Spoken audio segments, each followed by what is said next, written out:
In my opinion, black music is the basis for all music. It has been, and that's just the way it is. So I don't think it's something extraordinary for us. I think it's just a part of us.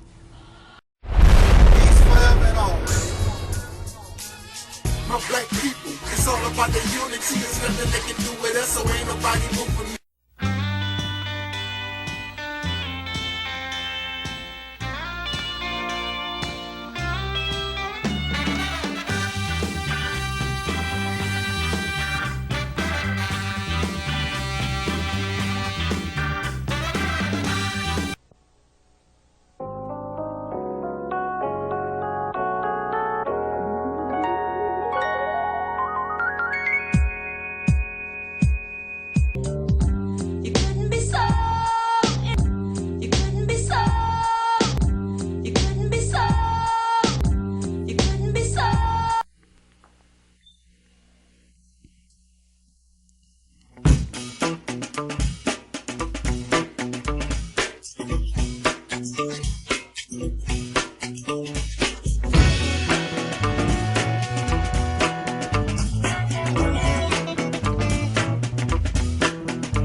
Something that I don't see.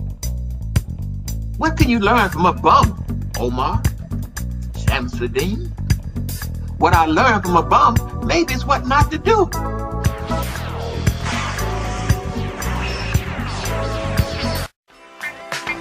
Nobody takes down Angelsnupnup7 easy.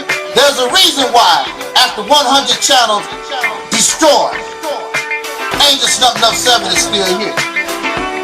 There's a reason why nobody want to get in a beef with Angelsnupnup7. But you don't take me seriously.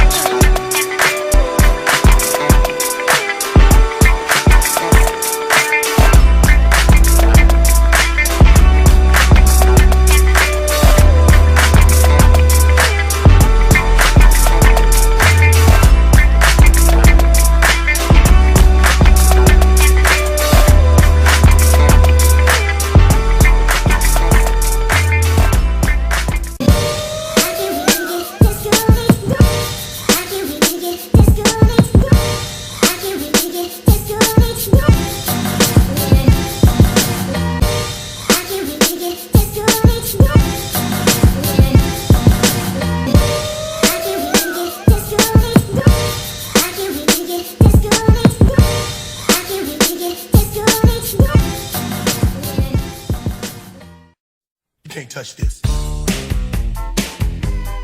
You can't touch this. touch this. Can't touch this.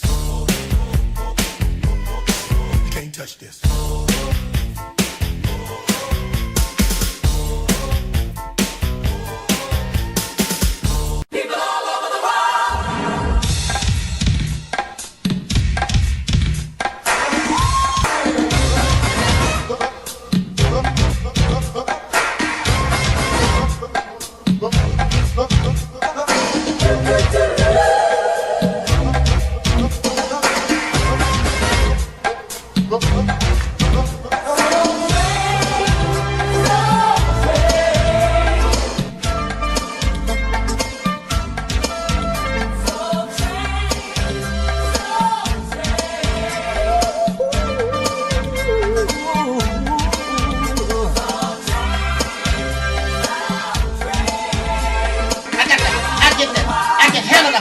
See, they say that Angelsnupnup7 don't care about the people. But Angelsnupnup7 cares about the people because I'm bold enough to tell you the truth, and I don't give a damn if you give me a dime. I'm not looking for your money.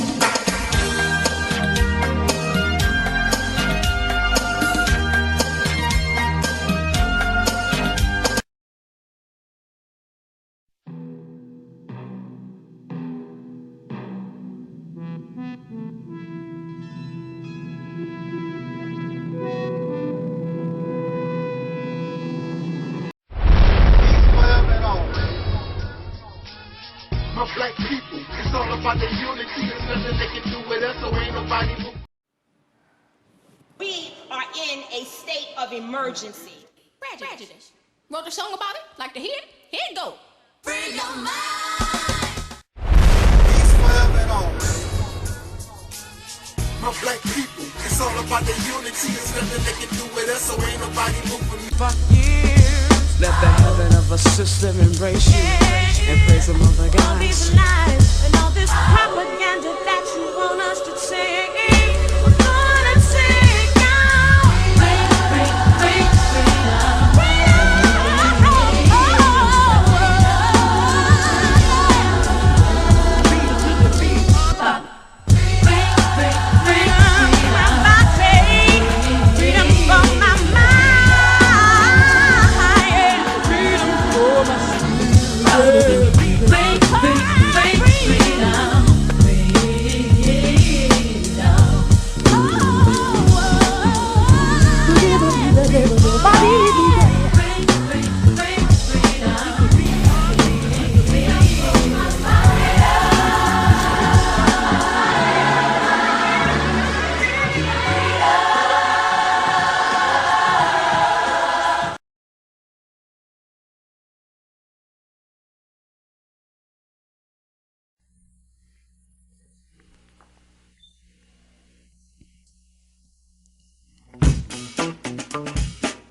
but he joined.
Yes.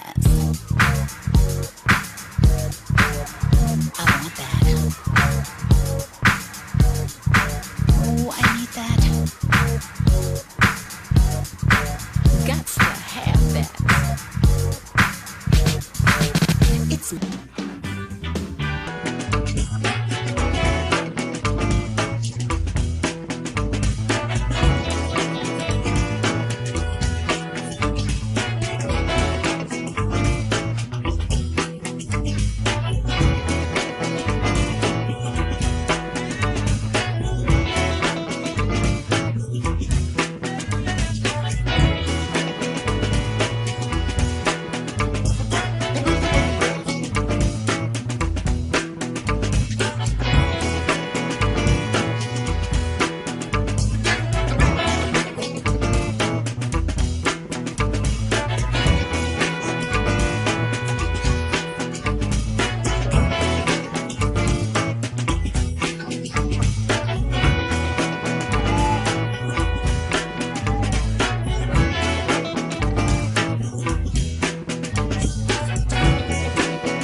my black people. It's all about the unity. There's nothing they can do with us, so ain't nobody. We are in a state of emergency.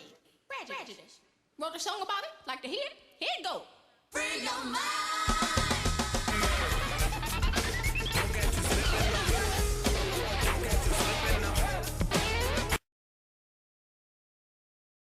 Keep it real. What, dear? Cause I keeps it real like that. I keeps it real.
You know, I was wondering, you know, if you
unity. There's nothing they can do with us, so ain't nobody moving me. Like at the king, we make it plain and simple. Bringing knowledge and fire at reality's temple. Reality's temple. My black people, it's all about the unity. There's nothing they can do with us, so ain't nobody moving me. Like at the king, we make it plain and simple. Bringing knowledge and fire.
So,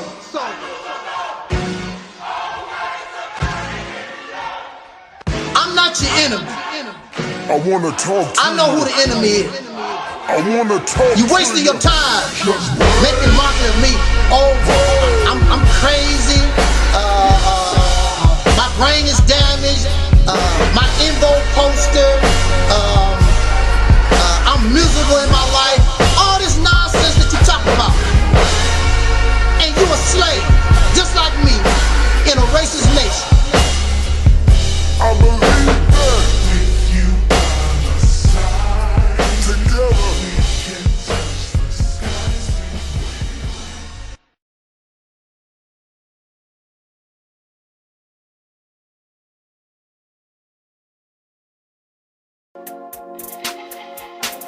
Everybody who is black and interested in black people, let us sit down and find out how we can get together in one direction against one enemy and accomplish this job overnight. When soul singer and black activist Sam Cooke wrote the lyrics to his song, "A Change Is Gonna Come," it was very direct and to the point. With some changes to it, the song was still digestible. In the year 2019, black folks continue to go through the change rather than direct the change. A community activist named Taalik Ibn'rad has made an appeal similar to what Sam Cooke was asking for. A change. It's said that the meek shall inherit the earth. We ask when. When will the landlords give the meek a free lease? Mr. Ibn'rad is humbly asking for the state of Mississippi. This is Dusty Basement Studios, and we approve of this message.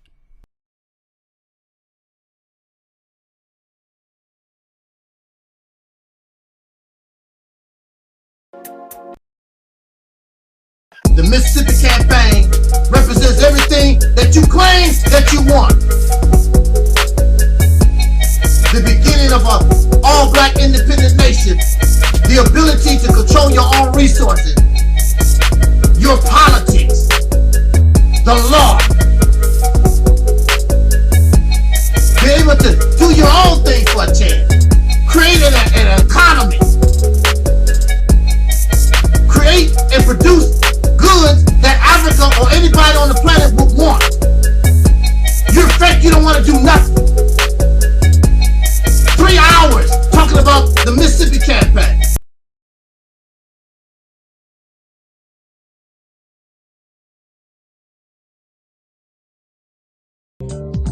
You couldn't be so. You couldn't be so. You couldn't be so. I'm saying that the nation of Islam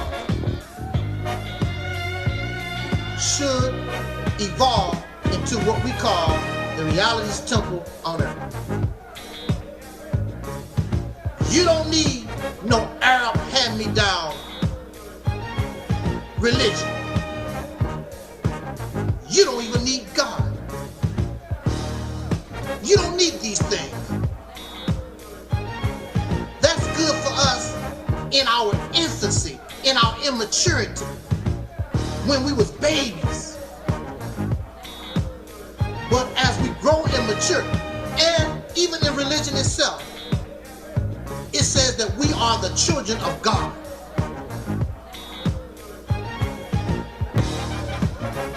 Children can't stay children forever. Children must become adults.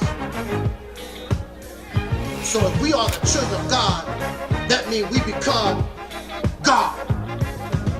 Act like God, move like God, and have the responsibility of a God.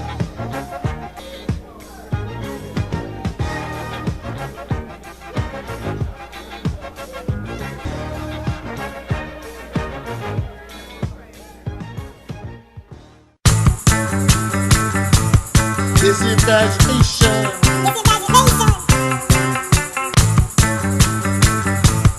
This imagination.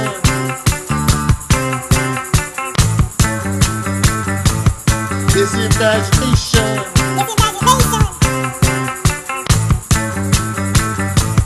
This imagination. Well.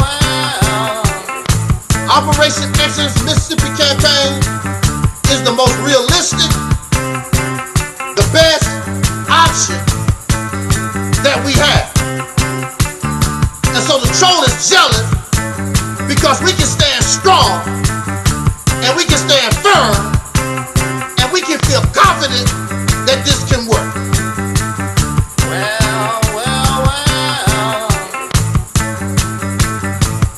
This imagination.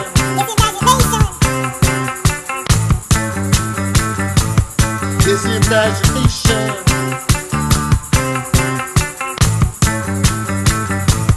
This imagination.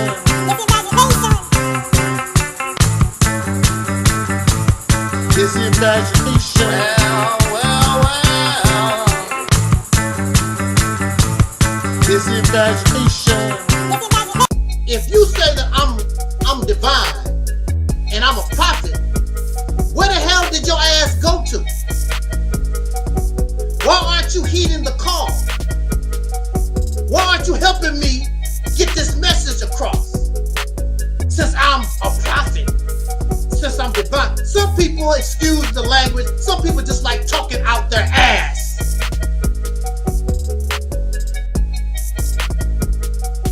That's what they like to do.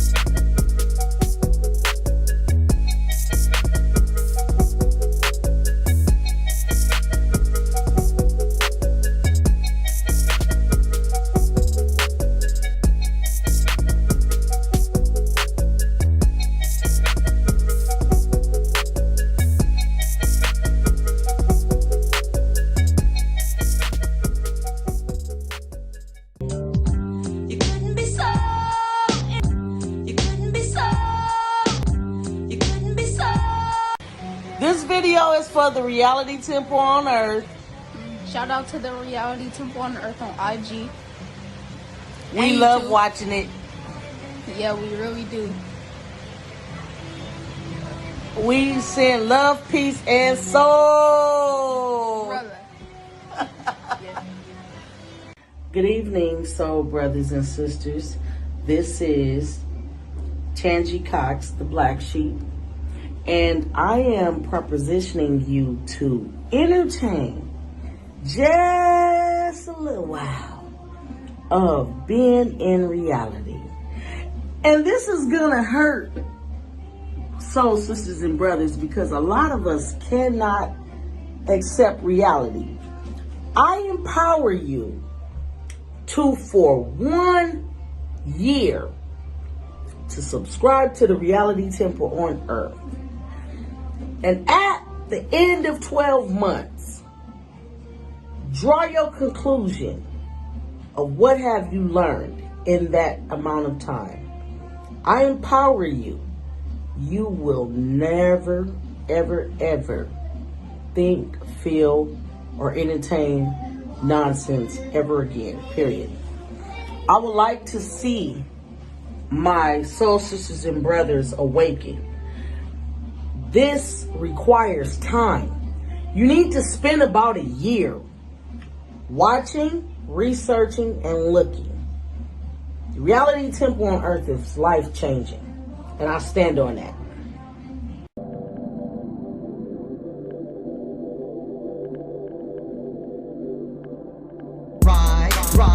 Ride, let's get this party started. Ride, let's get this party started quickly. Let's get this party started quickly. Let's get this party started. Ride, let's get this party started. Ride, let's get this party started quickly. Let's get this party started quickly. Let's get this party started. Ride, let's get this party started. Ride, let's get this party started quickly. Let's get this party started.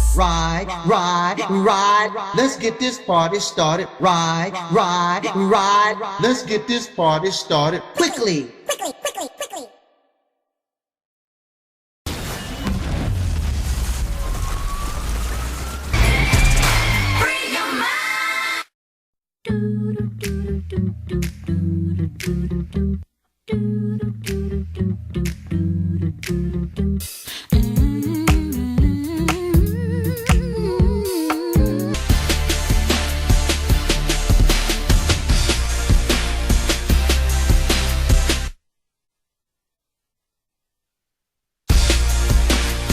It's so good to see you. Thanks for dropping in.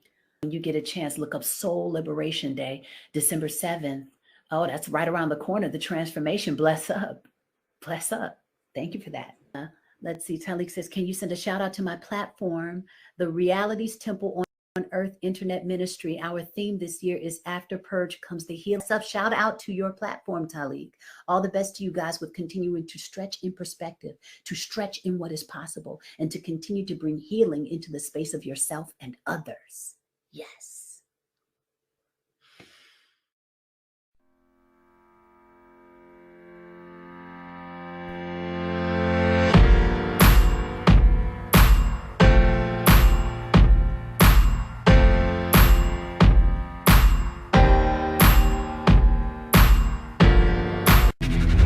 The game begins in 3, 2, 1.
It's important for the black youth especially to know that we did have a history and that we did great things and that we had great people, and those things were not in the history books when I was in school.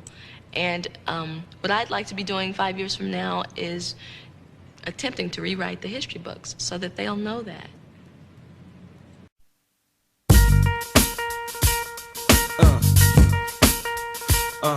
Yeah.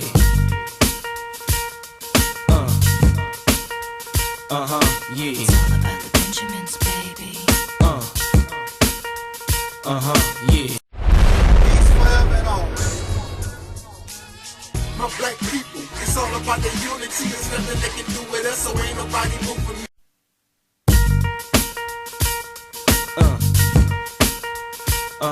Yeah.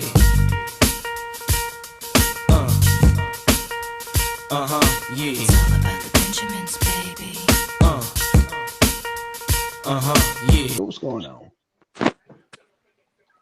All right. All right, I'm back. Peace, Taalik. What's up, man? I'm all right. I'm glad to see you doing your thizzies. It's a good thing.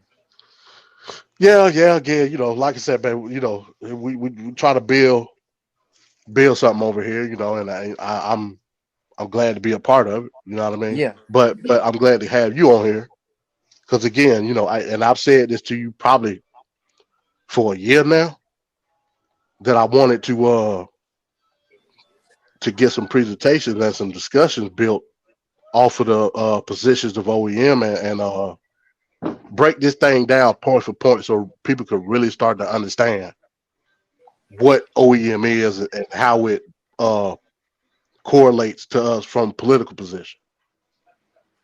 So you know, I'll be more than happy to like get with you on trying to create this now that I know that I got a platform in which I can do it. Yes. You know, I guess at the end of the day, if I really wanted to do it, I could have just made I already got a YouTube channel, but I could have just did it there. But you know, like why not do it with like-minded people? You know what I'm saying? Yes, sir. So yeah, that'll be a future endeavor that I'll be looking into. Well, that's fine. That's fine. You know, the more we put it out there, the better it is. It also helps. It also will, you know, it'll help me think about things more into depth also. But again, I don't know everything, so I can't cover everything. Only thing I truly not believe, I know that the foundation is strong. The foundation is good. Work from the foundation and all the other little knick-knack, patty wax, give a dog a bone. We can work that out as we go. Everything is trial and error because we've never done this before. I mean, countless people have started their own personal businesses and things like that. Ain't nobody here have no experience taking control of a state. There's nobody here having experience building a nation from ground up. We don't have no experience doing nothing. We barely 100-some years off the slave plantation, really, when you think about it. You know, we never, right. If it wasn't for the Civil War, I'd probably still be on the plantation. And the reality is you still have a plantation mentality. We really don't act and move like free people. We don't. That's one reason why a lot of these people can't comprehend the Mississippi campaign, because they don't have they talk free and they want free, but they really don't know what it is. How can you talk about it and want something that you have no, you never experienced? It's like a baby being born in prison, and then you set the baby free out into the other world that's supposed to be free. They can't. Because the only thing they ever known was prison. So you tell them, see, that's the thing about the whole slavery thing. When our ancestors was taking off those slave plantations and they talk about, well, you free, they didn't understand what the hell you talking about. Their only concept of what freedom was what they saw the massa do. That's freedom. So they emulate, they copy what they saw the massa do. And we still do that till today. Even the pro-black folks. The pro-black folks and Pan-Africans, they emulate Europeans and the Africans because everybody want to be on board with the winner. And the white folks, the Europeans are winners and they emulate them. The only thing they don't like about the whole situation is they get the bad end of the stick, but their mindset is like them. You shouldn't want to be like them. Look at our condition that we live in. These people's mindset all over the earth. Why you want to be like them? Look what they've done. What country can you go where there's true peace and harmony and there's respect for this planet? There's nowhere too much that you can go unless you go way up in the mountains in the Himalayas somewhere, I guess, among the monks or something. Why you want to be like them? This is part of the problem. You should want to develop something opposite. So if you're talking about the devil, then you should want to create something opposite of devil, but you're not. You just don't want to be the one getting your ass whooped. You just don't want to be the one on the plantation, but you don't mind being a slave owner. And when you look at religion, that's what religion is about. Religion is about this invisible, great creator power. He's the slave master and we the slaves. I don't like that. I'm not nobody's slave. I'd rather be dead. I'd rather go out of existence. What's the sense of having life and you can't enjoy your life? It's like I give you a car and then I tell you what you can and cannot do with the car. You say, oh, you can take this car back. You don't want that. I'm getting ready to purchase a car for one of my relatives. It's their car. I'm not going to turn around and tell them, well, don't go here, don't do that, and blah, blah, blah. That's yours. I gave it to you. You do what you want with it. But see, we've been slaves, not only in America. I'm not talking about this slave mind been going on for thousands and thousands of years among human beings. And we accept this slave, this servant following position. We don't really understand leader. Mm-hmm. Only thing we understand is serve and follow. And here we are, as unique and brand new as we are, we want to copy other people. This is what I'd say. If you got to believe in God, which I would tell you, that's a waste of time. But if you just got to, call out to the universe and get your own. All this spirituality and all this religious stuff that these people got came from somewhere else, didn't come from you. What makes other people on the earth so special? They can get connection to the universe and to God and the spirit world, but you can't. They came from a woman's womb just like you did. They on the earth just like you are, but you got to adopt their way of spirituality and the connection. The hell, I don't want their crap. You can reach out to the universe or to God or whatever. Give me my own thing. I don't want your Buddhism, your Hinduism, your Islam. I don't want none of this. I want my own. What makes these people more special than you and I? I don't want your garbage. I want your leftovers in microwave. And then they would turn around and tell you you're not worshiping Allah right. And they have the right to do that because it's not yours. It's not yours. They can tell you what you're doing wrong and how to look at it because it's not yours. So see, they can't come to my platform and tell me nothing because I roll with this. I determine what soul power is. You can't tell me what it is and what it's not because I control it. I run this show. But if you're a Muslim, those people had that Islam or whatever for 1,400 years. And the reason why you got it because they gave it to you. So they can tell you how it's supposed to go. It's their stuff. You should want your own. You should want your own. You should want to be able to do your own thing. You should want to be different. If Mississippi can't be different, if you don't want to change the way you look at life and how the way you look at things, then you should just leave it alone. It's a waste of time. If the only thing you want to do and become and strive for is just to be just like the other suckers that's been sucking this planet for the last few thousand years. If you just want to be like them, might as well just stay where you are and enjoy yourself. And this fire that's behind us on this screen here, enjoy. That's all I can say. Enjoy. You deserve to be with the dirt. Mississippi campaign is much more than what it says. This is how it starts off. It starts off as a political situation, but it's far more than that. We talking about changing the human being, period. That's the overall goal. The human being must be changed. We got to come up out of this mindset that we have. We have to get rid of these slave teachings. What is it? Shouts out to Lex. I see Lex. He says Django. Shouts out to Lex, man. Yeah, Lex. No, keep going, Taalik. Keep going. I'm watching the comment. We got to come up out of these slave teachings. That's what it is. All slave. It's spookism. I think Lex like what you're saying, Taalik. Keep going though. Yeah, so we have to be different. If there's a God and there's a devil, and we're supposed to be, and you want to be opposite of devil,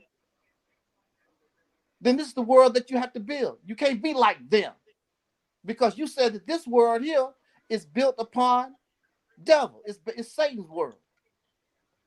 So what you're saying, Taalik, is if we can visualize OEM to its completion, we can actually change the reality of us as a people. That's what you're saying, right? Exactly. Because if you don't change the reality, if we don't change as a people, we might as well just stay where we at. It don't make any sense. Like I said, you just want to be in a position where you want to be the slave on instead of the slave. That's the problem. That's what you're really upset about. And even the Hebrew Israelites will tell you that. They talking about how God gonna come and help them put the white people in slavery.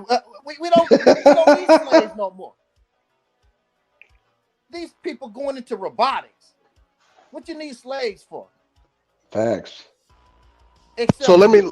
Yeah, go ahead. My bad. Let me ask you this though, Taalik, and this is what I said in the previous conversation we had earlier with Yanga. With all the additions that we contributed to these cultures that weren't originally our own, i.e. Christianity, Islam, right? Yeah. Examples that we can give is like I said, like the Geechee people on the coastal east, right? Mm-hmm. The Louisiana Creole, Richard Allen with the African Methodist Episcopalian Church. A lot of examples where we were able to create, in a sense, our own reality within these spiritual systems, right? Mm-hmm. What would you say to the people that deem, if you're not? Okay. Yeah, that you're desecrating the memory of these people. What would you say about that? I would say I really don't understand what they mean by you desecrating the memory of somebody, because you have to understand this.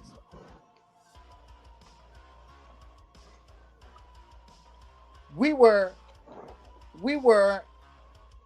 ignorant, and people did things out of ignorance. They don't know. So for us to say, to move that ignorance, or we're no longer going to practice that, how's that desecrating them? How's that disrespecting them? That's just what they done because they didn't know any better. You can't continue their ways and what they done when it's no longer applicable, it's no longer appropriate, it's no longer advisable. Why you want to carry that? They should want you, any child, any parent want their children to do better than them. Your grandfathers, our grandfathers, many of our grandparents, because I know some of my grandparents, they were still riding horses. Well, do you still want to ride a horse? Because that's what they was doing. They still was burning coal They was burning coal and whale oil, and you want to go back and do that, which you can, because the Amish people doing it. They still live the way their people have been living for a long, long time. The Amish people. You a truck driver, so you know how those people go. They don't mess with technology like that. A lot of the Orthodox, the real traditional, strong Amish don't mess with technology. They live just the way they did in the 1800s or whatever. And if you want to do that, that's your business.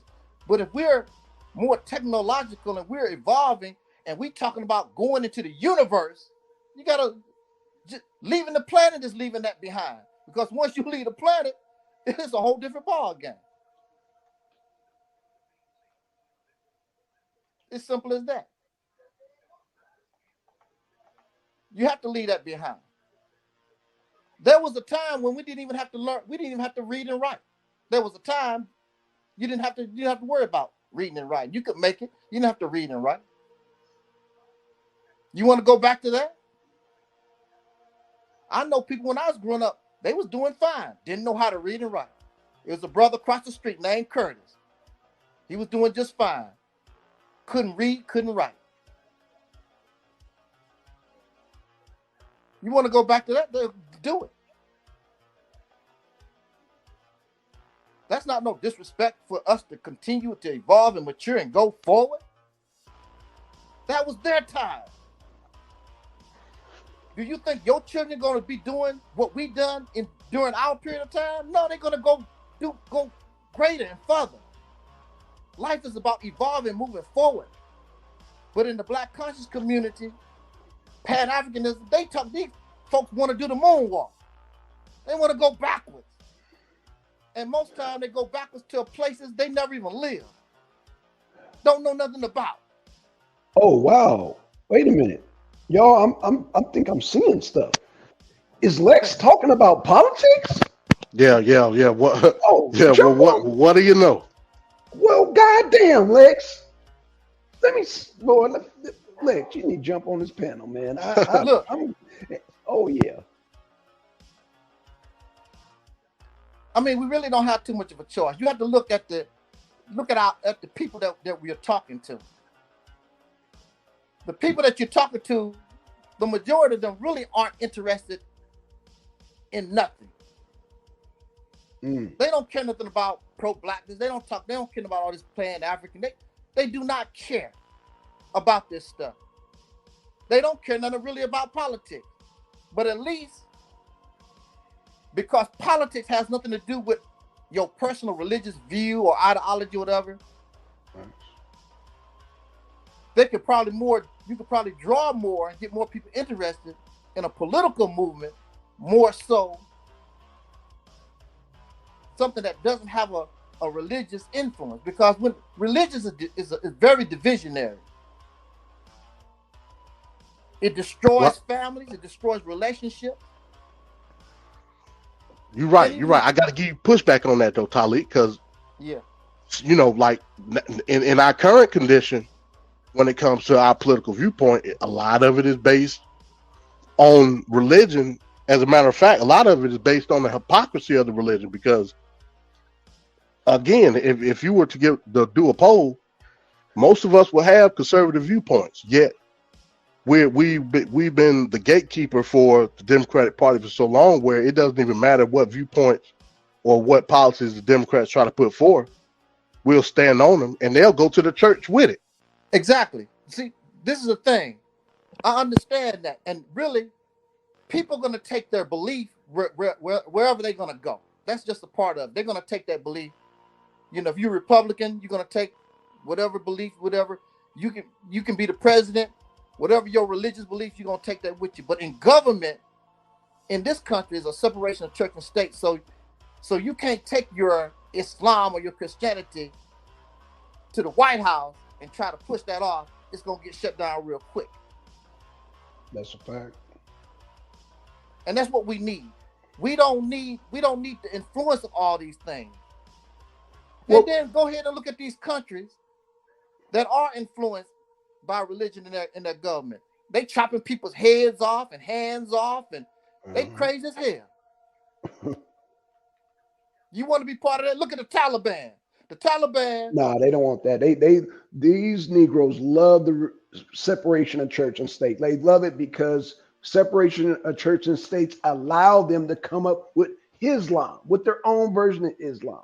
Because, like you said, outside of the U.S., the government dictates Islam. The government dictates all these Abrahamized religions, and they got the final say. Like you said, that'll be your ass. You gonna go to the chopping block if you say anything, regardless. America is the only country where you can make up your own religion and goddamn give your own interpretation. Yeah, man, come on now. Yeah, but let's Negroes, they got the advantage of blurring the line between morality and religion, and Negroes like doing it. You know what I mean? Yeah. Turn up on Saturday and go to church on Sunday. You know what I mean? Negroes love doing that. So the lines are being blurred. These Negroes don't want to see no real theocracy. No. Especially the women. Especially the women. Women don't want to see that. They still not driving in Saudi Arabia. Come on, man. I thought they had a. Man, they revoked that again because they don't want to give out too many because now Saudi Arabia is thinking about giving the homosexuals some rights. So they're working that out. Yeah, so they can't give away too many rights now. It can't be too much like the West, but exactly. Yeah. But Lex, what's going on, man?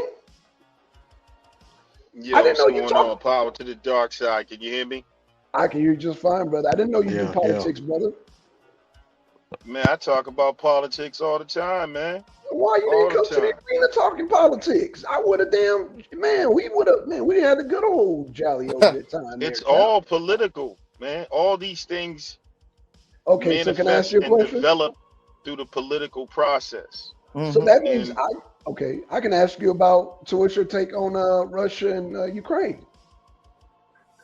Russia and Ukraine? Yeah. The ugly thing that I found out is how they keep slapping us in the face because they're sending them Ukrainians over here, and I can't really verify this shit. I gotta look into it, but someone told me them Ukrainians are getting off the boat to a $200,000 start. I can verify it. Most of the damn people at my bank are Ukrainians. Good positions, that's good crazy. Jobs. Like with accents and all, man. Let me tell you, they fresh off the, They like fresh over here. Working and they giving them big money to move. It's so easy to organize people. That's how I know they agents. It's easy. You got 100,000 members, nigga. What's up? Exactly. You know what I'm saying? Like. May I say you got Salam Alaikum steak and cheese shops all over the hood.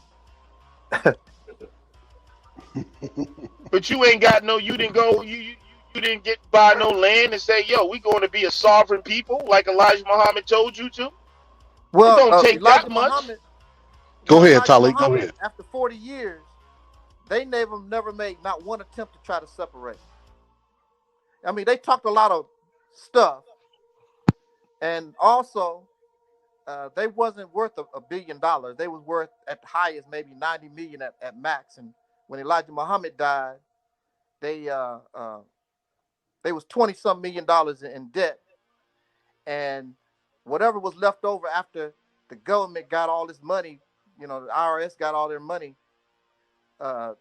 His 22 children, 9 minus the ones that he got from his wife, they fought over the leftovers. All the believers didn't get nothing. So the Nation of Islam, they huffed and puffed and did a whole lot of stuff. They wasn't what they cracked up to be. Yeah, I know.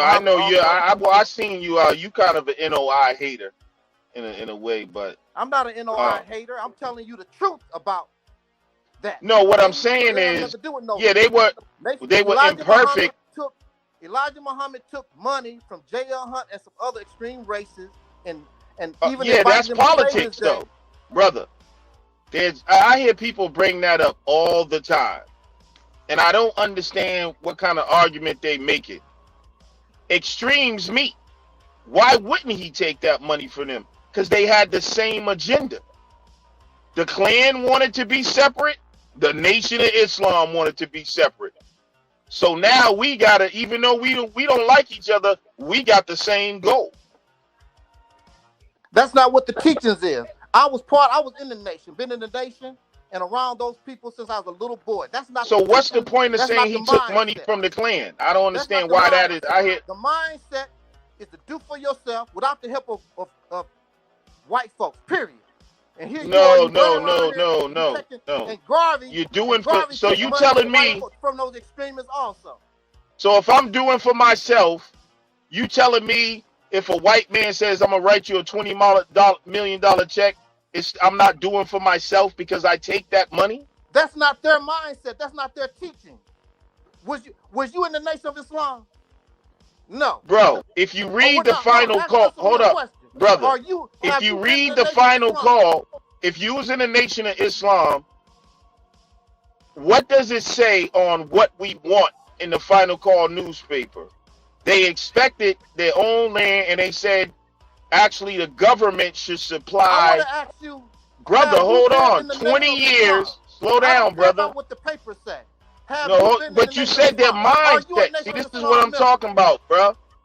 Everybody, you just got to be fair. I'm not a supporter or advocate of the NOI, but I'm just telling you, brother. They said the government should support them for 20 years. I'm telling you the mindset. I understand all that. I'm telling all right, you so I'm just saying you're wrong, brother. You're wrong.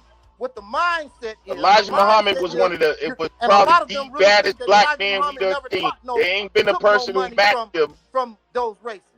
The only person who matched Elijah Muhammad since then was probably Yahweh bin Yahweh or Malachi Z. That even came close to the ideals that black people talk about. No matter what you got to say about Elijah Muhammad, he was a bad brother who organized gangsters. Nobody's been able to really do it like that since. It was more. No one is saying that he's perfect, but y'all, no, nigga, the Pope ain't perfect. Like black people always get extra. It's not what it was all cracked up to be. It was small. It was smoke and mirrors, like most of the things that. Okay, all right, but what's not? But why are you so critical about our smoke and mirrors? The Kennedys ain't cracked up what they all was to be, but they got the job done. I don't have nothing to do with the Kennedys. I'm telling you, all right, bro. We ain't listen.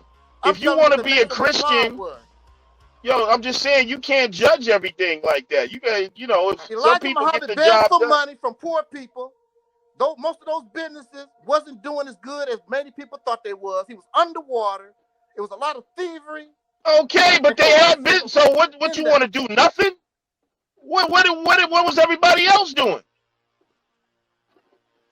And then the thing about exactly, apparently it wasn't what it was stop, man. When Elijah Muhammad died, the whole thing with the head. Exactly. Strike the shepherd and the sheep shall scatter, brother. So what was where was the success? How do we benefit from you? We keep going back into the past about what Elijah Muhammad did or what people did in the past. What do you? No, I'm just saying we ain't got to condemn our people who achieve stuff. They laid down groundwork. If Elijah Muhammad took money from white folks, he did it. But that's not how so what? Elijah Muhammad took tens of thousands of prisoners and gangsters and cleaned them up too. For what? For what? For what? What did we get? That's enough right there. They could have been out there shooting, killing, and drug dealing. You know what they did? They were still doing it to themselves. They with a bow tie on. Didn't you hear that, brother? Didn't you hear that brother say? That was on my hey, nigga, they a few weeks ago. We need gangsters too. They was robbing banks and bow ties. We need gangsters too. So what? The mafia do it? That's what I'm saying. Like what is your point? So what you represent? They was robbing banks and bow ties. Good. There's a problem because now you are representing a fraud. You putting on this face like you holding righteous, but you still a damn criminal in the So what? That's deception. That's what I'm saying. You want them to be holy and righteous. No, that's what the religion. Sometimes niggas just need to get the job done. No, that's what the. So you a liar. You a deceiver. You ain't no damn better than the Peckerwood or anybody else out here. Well, the only gauge that you're using. How are you? So hold up though. The only gauge that you're using to equate that is the religion itself, though, Taalik. Huh? The only gauge of morality that you're using to equate that to is the religion itself. Hey, the Nation of Islam is the mafia of black people. Just like the Italians, they got we got the Nation. That's our gangster niggas. Whatever, you know what I'm saying? That's the black mafia. Right. And what did it get you? What did it get you? Huh? What did you get out of it? What was the benefit? We got a lot of it. We got teachings. We got pride. They came and told us that the black man was God. They raised a lot of people up. They instilled some respect. I mean, we don't have nothing. The Nation of Islam. Nothing. You know, we do got something. You have what do you mean we ain't got nothing? Good rhetoric. You got a lot of symbolism. When what a substance do you have when it's all said and done? What do we have without the nation? What do we have without the Nation of Islam? You would have been better off. You've been better off. What? Yes, you're bugging, bro. You tripping. You would have been better off. You tripping. We would have been better off without. Nigga, you wouldn't have had no Malcolm X. Black Wall Street was doing very well, and they was basically, chances are, they was Christians. They didn't run around here. They didn't have to do all that stuff. They was doing. And if they wasn't gangster enough, that's what I'm saying. And what happened to Black Wall Street? Without all that stuff, we were building our own towns and doing our own thing. We didn't. How will we be better, nigga? The Nation of Islam was formed around the same time as Black Wall Street and went all the way up. No, it wasn't. Hold on. What I'm saying is, why are you talking about? Why are you comparing? 1930. Hey, brother, listen. Why are you comparing Why are you even making a comparison to Black Wall Street and the Nation of Islam? Because you don't need religious teach. You don't need that teaching. They didn't. They was building their own. They were Christians. It's just survival. You don't need no teachings. You don't need no beliefs to do that. They weren't promoting no Christianity. They were just black people. I'm an American citizen. They were church folks, bro. What are you talking, bro? They didn't talk about. You got a vendetta. You got a vendetta with the Nation. You got a vendetta with the Nation of Islam, bro. Whatever it is, I mean, I understand that whatever it is, bro. But you got a vendetta.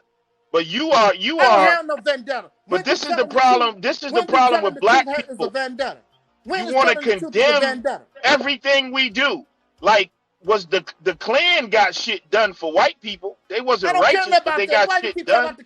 I don't care about what the Klan. No, I'm saying that, nigga, we live in the world. Like, they have value. They had value and still have value. That's all I'm saying. You acting like they got no value. That's a goddamn lie. The Klan used to run this country. They removed the Klan from power because of a situation where this Klan guy in Indiana. So what is your white woman? They took the Klan out of power. So are you telling me you think you're smarter than Elijah Muhammad? Yes. So what did you build that could outrank what he did? You give me the support like you gave him, and we'll see. Why was he able to get the support if he wasn't a genius and wasn't God and didn't have something special about him? Get the support he did. That was religious. And where is it now? However, listen, bro, this is all I'm trying to show you. You're discrediting one of the greatest black men America's ever seen. Now, I didn't say he was perfect, but you got a little man. He must have had some power in order to gather 100,000 niggas and 20,000 killers and do business. Exactly. He gets his credit, but also at the same time. So that's also, brother, you got to be careful with that. That's all I'm saying. Like, bro, he wasn't no regular nigga that you could just be like, oh, Elijah Muhammad wasn't shit. No, Elijah Muhammad was a bad motherfucker, bro. Exactly. What you talking about? Y'all keep talking about. He's dead, all right? So, nigga, so was Jesus. So was Muhammad, George Washington, nigga. Those are, when you look back on your ancestors, it ain't like I'm trying to say we gonna live in what they did that then, but nigga, these are people that we see that have genius in them. What you got from? What did you inherit? What you got from all that today?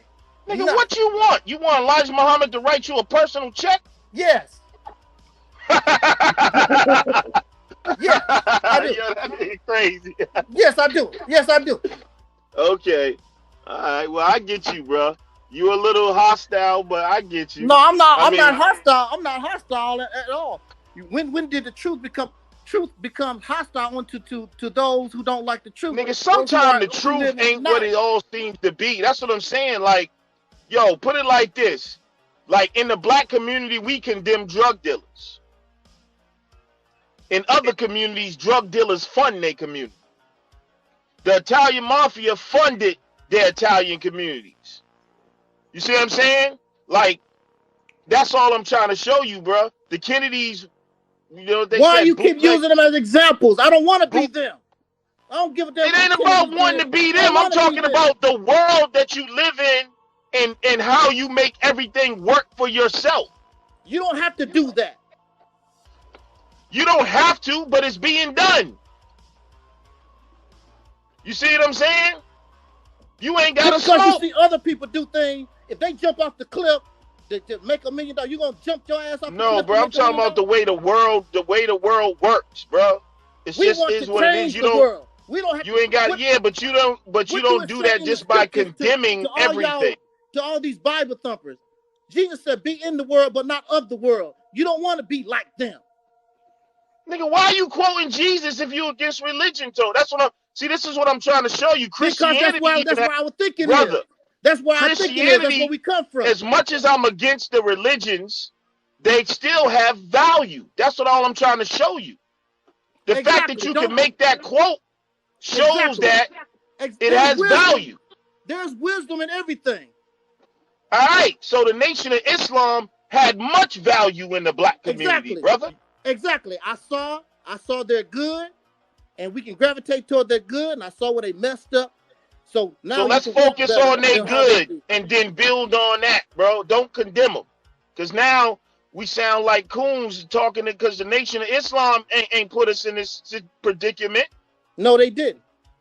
All right. So if you want to be condemning about something, be condemning to the people who put us in the predicament. I didn't condemn. I'm not condemning nothing. If you got a booger hanging from your nose, you got a booger hanging from your nose. How in the hell is that condemnation? What if you got a booger in yours too? Then I got a booger in mine. I accept that. give me a handkerchief. Give me a Kleenex so I can wipe. I hear you, brother. I hear you. Now I feel your sentiments to some degree. I'm just saying, you know, Elijah Muhammad was a bad brother, man. Even for the good he did, and maybe for some. Well, let me tell you something about the Nation of Islam. My people been in the Nation of Islam when Elijah Muhammad was here. I was a little boy when Elijah Muhammad was alive. Ask them what they have out of their 50 years of being in the Nation of Islam. Ask them what they have 50 years in the Nation of Islam under Elijah Muhammad and under Farrakhan. Ask them what they got. They have nothing. Yeah, yes, they do. They got farms. They got businesses. They have. They don't have. No, they don't. They have support. They have support for each other. They have mosques. They have political and social political influence. Yeah, they do have something, brother. I was in the Nation. I was under Farrakhan for 9 years. You know what I got out of my whole 9 years? Some burnt bean pies, and I was able. And they let me sleep on some. So how was you in something for 9 years getting nothing? That's right. But see, the thing about it is, around the 3rd year, I just hold on. What was you doing before you was in the Nation of Islam? In high school. But what was you doing? Like, what was I was in high school. I just told you I was in high school. So that's the only thing you was. That's the only thing you did in life was go to school every day. Yeah, I was in grade school. I was in high school. I was a child. I was a teenager. Was you drinking and smoking? I've never done that in my life, bro. I was a good Christian. I was scared to go to hell. Uh-oh, the flames popped up. Yeah, you tripping, bro. You tripping. So what about people like Malcolm X? Malcolm X got caught up in some bull. He probably still be alive. No, what I'm asking, listen, bro, listen to what I'm asking. Yeah. Are you saying Malcolm X was nothing? That he didn't turn out to be a great man that influenced people? See, this is the thing. Malcolm Bro, X. Bro, was he a great man that influenced people to do better? See, look. Okay, cool.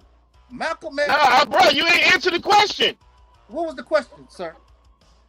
Was Malcolm X a great man with a great voice that impacted the world? Yes, he was. Where did he come from? Came from jail. The Nation of Islam, sir.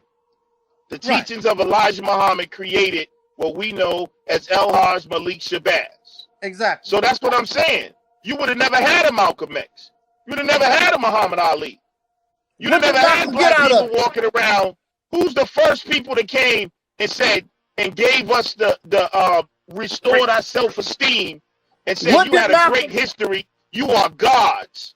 That's the only reason why we got part of the reason we got a conscious community today is because of that consciousness that was put in black people by Elijah Muhammad's teaching, saying that you are the father of the universe, the cream of the crop, the mothers and fathers of civilization. That impacted our consciousness heavily. And what has that consciousness done for the last 50 years? You see what I'm saying? You see what I'm saying?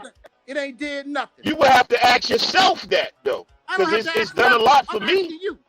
Within the last 10 years, your black conscious crap, what have you accomplished? What have they done in the last 10 years? I'm not going to even go back 50 years. Saved a lot of people. Save a lot of people from jail and death. From jail and to do what? To become productive people in society. Producing what? You don't even bring water to your house, sir. You don't bring electricity to your house. You don't make baby milk for your children. Who does? You don't make who does? You don't. Hold on. Who does? Who brings? What group of people bring water to their own houses? Water. White folks bring their brothers. And no, they don't. Nigga, that's the government. That ain't white folks. It ain't the government. It's private industry. That go back to capitalism. But keep going. Yeah, but I'm saying, but ain't nobody. That's what I'm saying. It ain't white folks. You don't see no Chinese people got their own fucking water in America. You live under American gun. He talking about what you do. If you get up every day, you not killing nobody, hurting nobody. You earning your own money. If someone inspired you to do that, that's production. That's stopping someone from being a negative influence on society, bro. What is wrong with you? That's not your own money. That money. You're talking about, bro. What you're talking about. What you're talking about is building an independent government, which we need to do. But that is something that's still something that has to be strove for. But to say, what are you producing every day? You ain't bringing water to your fucking house. No, white people are getting water from the water companies. Exactly. That's from their people, their brothers and sisters doing it. Nah, Taalik, that's why I got to get pushback, man. It don't work like that. Just because they white don't mean people, bro. Exactly. It's poor white people. Nigga, they ain't getting, what are you talking about? So then I gotta ask you, Lex. So who run the water company, sir? Who's the race that run? Private industry run the water company. Who? Water companies are ran by water companies, electric companies. All these companies are corporations. And on those boards are black people, white people, Arab people. No, I'm not talking about who's on the board. Who actually? Well, that's who's running it. Run the stuff. The board runs it. You know how a corporation works? Yeah, that's right. And they put in tokens. They put some token Indians in there, some token Chinese folks, whatever. They the ones that run that stuff. You can say tokens all you want. They're part of what's being ran, bro. The law protects you because, see, if the law didn't protect you and people could actually do, it wouldn't against the law to do certain things. Exactly. They're under the government. Right, because of the law. If the law wasn't protecting you, if Mark Zuckerberg wanted to, he said, I don't want no blacks on my Facebook. He'd kick your ass off and nothing could be done about it. But that's private industry. That ain't white people in general. That's what I'm saying. You can create your own platform and say, I don't want this is for black people. It's private. And somebody can sue you over that and they'll win. It's against the law. Not if you create a private corporation. It's against the law in the United States, sir. That's why, do you know if you go to a club, the club has the right to say you can't come in? Clubs Not are based private. on not based on race. Not based on race. They can base it on whatever they want. On race, they can't. They can, Tell me but what they can do is say, but they can say, I don't want nobody over 6'1" in this club. Maybe so. I want to you gotta make at least $150,000 to get in this club.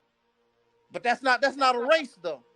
I know, but that's what I'm telling you though. But you can make up rules. To try to keep them people out. So I don't even know what your point is about. If they know that white, are you saying that white? And they can make a rule, well, you can't come in here unless you're 6 foot tall. Then they know, well, we don't have to worry about them niggas because they only 5 foot tall. See, exactly, that's my point.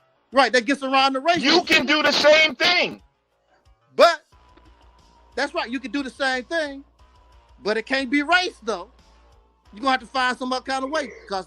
All right, nobody can do it based upon race. But see, laws can change.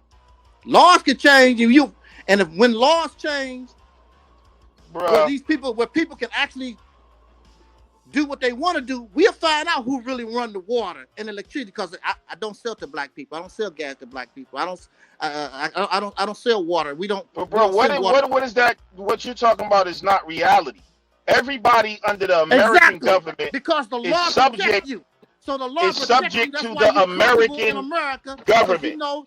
Barack Obama was the president of the American government, bro. The government is the government. I'm telling you what you can and cannot do, and you're protected by the law. And most of the stuff, what brought those protections of the law? King and his people during the 60s. Why you protect? Yeah. The black people did what they had to do to get the laws changed. But the pro-black folks. So that means that we shaped and molded the country. At the same time, they benefit from it. What? And the reason why you won't unite and do what you're supposed to do, because you know that the white man got your back because you're comfortable, because whether you unite with me or not, you know you're going to pay your bill and the water going to still come to your house. That's why you won't unite. See, our people in the past, they didn't really have. What are you suggesting? Bro, I'm just trying to figure out. What are you suggesting then? Like what I'm suggesting is the only reason why our people struggled as hard as they did in the 20s, 30s, 60s, or whatever, because they didn't have no choice. They didn't have no choice. They didn't have it comfortable like there was no law. You had to go to the back of the bus. It was humiliating for them to go to the back of the bus and they paying the same taxes and couldn't do. They just got to the point where they was fed up and couldn't take it no more. Okay, yeah, they stand. But you not oppressed. You not oppressed like that. You don't worry about that. You don't worry about going to your sink and they're gonna cut your water off simply because you black. They worried about. You don't have to worry about no Molotov cocktail because you black from no KKK. You don't worry about no stuff like that. You live comfortable. You right. comfortable in here. What's your point? My point is the reason why we don't do what we really need to do and why platforms like Sunday and Taalik, why they exist, because everybody is comfortable. What do we need to do, bro? Actually, I agree with a lot of the things that you say. Because what are you saying we need to do? We need to come, well, this is what we need to do. Now, what we could do is sacrifice ourselves and show that we mean business and go to civil war. We could do that. Go to but I know that's not going to happen. Oh, wait. You say go to civil war? Yeah, guerrilla warfare. Go to war. Yeah, civil war. War for what? To be treated equally in this nation. You're not going to be. We already did that, man. No, you did. You ain't protected by the laws. No, I'm talking about for real civil war, like they doing that, like the Civil War, like they went to war with themselves. To get what, though? Real civil war. To get what? First of all, you're gonna get respect. Okay. You're not gonna mess with me. You're not gonna talk to me any kind of way. You're not gonna kill my son. Man, who allows that? Kill my daughters. You're not gonna kill my sons. You're not gonna kill my daughters. If you want some ass, you gotta bring some. And when you come into the cities, you come into the hood where we live, it's ground warfare, civil war. Oh man, it's true. It's just so much we could do. We are here. We inside the house. So much damage you could do. But see, we're not brave enough. We're not brave enough to do that. Here's the thing. This is the thing about it.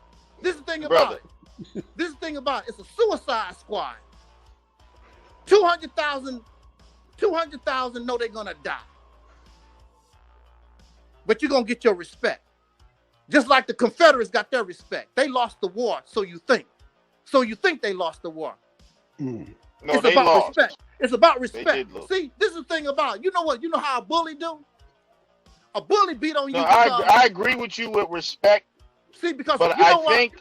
You know why, brother? Hold on, brother. Hold on a bully, second, bro. You know why a bully pick on people?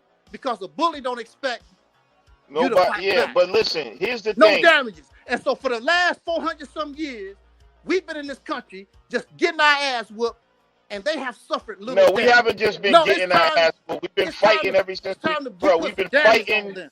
It's time to put some This is the thing about. Hold on, damn, bro. Hold on. Enough to do that, brother. You're not brave we've been enough fighting. You're not brave ever enough. Since. You're not kamikaze enough to get down like that. So all right, hold on, brother. Hold on. Because you're not brave enough. Because you want to see your little grandchildren grow up and be on Facebook and take pictures with your gray beard. This my grandson. This my grandbaby. You ain't really no warrior. You're not really no warrior. To put it on these people like they need to be put on. So to say, you're gonna respect me. You ain't gonna do that to me like that no more. So since I know you're not gonna do like that, you're not gonna do that. Because you want to see your grandbaby when you grow up. You want to see your grandchildren. Hold up, brother. Hold on a second. All I'm saying is, I don't actually agree. Bro, hold on. Damn. See, this is enough. And it goes back to yo, bro. Can I say something? Back to the I get you. Now listen, hold on a second, bro. Do you know why I wanted to be part of the Nation of Islam? What the fuck? I wanted to be part of the Nation of Islam. Bro, we already talked about the nation. Hold on, bro. Damn. It was real soldiers. Now here's what I want to say to you. I don't actually. Hey, black son, goddamn, bro. Taalik, let's go. Let's go. Hold up. So now, damn, Taalik. Now we don't actually. Since I don't actually not going to be able to do that. You know. Yo, what? Go ahead, Lex. Go ahead, man. I muted him out real quick. Go ahead, man. Yeah, so what I was trying to say is actually I'm not actually disagreeing with a lot of the sentiments in terms of that, but I think sometimes black people, they are extreme in terms of the way we view our situation. It almost people be talking like we still living in the slave days. We've been fighting ever since we got here, and that's why we have some of the comforts today. We won the Civil War. They were losing the Civil War before black people got in the Civil War. We fought in every war and we fought in this country. So when people be trying to act like we're so dire, like we're just walking around in chains, getting slapped around, that's crazy, bro. We've been fighting ever since we got to this motherfucker. That's why we have some of the freedom. No one gave us freedom. We took it. If you study the Civil War, they were losing before. That's why when they let black people in the Civil War, that's why the North won the goddamn Civil War. And we fought in every other war in this country. So what I'm saying is, socially and politically, we still got work to do in terms of getting out of being the lower class under this capitalism system. But let's just be real. If we was to go around the world, we would not trade places with black people in other places. We are Americans. We cannot be delusional about that. And we reap the fruits of Babylon in this motherfucker. You see what I'm saying? Dudes act like we just dire, man. Niggas is billionaires and we're comfortable and all type of shit in America. Black people built America. Good point. Good point, Lex. So, you know what I'm saying? We have, and we definitely have the right to reap the benefits of what's going on in America, and we have been. And that's why motherfuckers are not. What's that? I mean, so you're saying you have black billionaires, you know? So you agree with capitalism, then? No. Why What you I'm don't saying agree? is, I'm not saying I agree with capitalism. I'm Why saying not? that we've benefited from capitalism to some Why you don't? degree. Why you don't agree with capitalism? I don't agree with capitalism because it's exploitative, But and is it it has just to be there has to be a permanent other class for it to exist, whether it be black, brown, red, or white. so? You're for socialism? Is that what's going on? Or you a socialist? I would say I'm more of a socialist. I believe that Okay, now we can have a conversation. So that how? hold So on, you brother. don't. I Okay, believe that okay. yeah, the means of production should be controlled by the people. That's Yes. not socialism, brother. Socialism is a group of people who are working and another group of people surviving off of their labor. That's true No, that's socialism. not. No. I hear what you're You're saying wrong. about. Okay. So No, you're okay, wrong, bro. You're wrong. okay. Okay, I'm That's wrong. not I'll what take that. socialism is. Pull Okay, up the I'm wrong. definition. Lex. Okay, I'm wrong. So Just pull up the do definition. no, If you Lex. I said you're right. I will concede okay. to that. Okay, let's move to the next part. So, are you for separation? What do you mean by separation? Like, okay, so what is your end game? Do you want to separate from white folks? Do you want your own land? I mean, what is okay, so Hey, okay, good. Let me tell. I've been telling black people for years the reason why we really don't make moves like we're supposed to, because no one has the end goal in mind. If you ask somebody, well, what do you want? None of them can answer. exactly, I agree. So yes, there's a with any dignity are just going to be comfortable with somebody else running their shit. And while I said, like, in America, we're Americans, right? And we do take part in America. I'm not saying it's a complete hell, but we do know that black people, like, if we was put it like this, if we was making up laws, right? And we was in control of America. Let's just say black people were in control of the government, right? There would be laws against, say we can decide shit like this, like you can't police a neighborhood that you're not from. You see what I'm saying? Because I grew up in Boston, right? And so a lot of them racist cops from South Boston, they be in the city. Most of them, the cops came from South Boston, the most racist part of the goddamn town. So can I So say of course this? so hold on, bro. So of course they're gonna be racist. But if black people was running America, it's not that we necessarily be racist, but we wouldn't allow other people to police our neighborhood.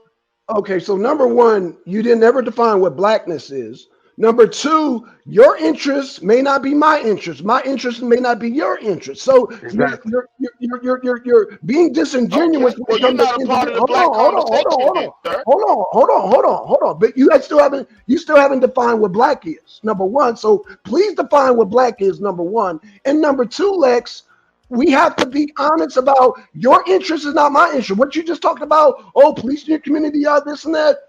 Miss me with that, brother. And on another point, I see what's going on here. On another point, real quick. Let me tell you this, you're on your soapbox, brother. You're on your soapbox right now. You are. Why are you even in our conversations then? Talking about black people, like, bro. If you're the hold on, bro, because I'm about to answer you.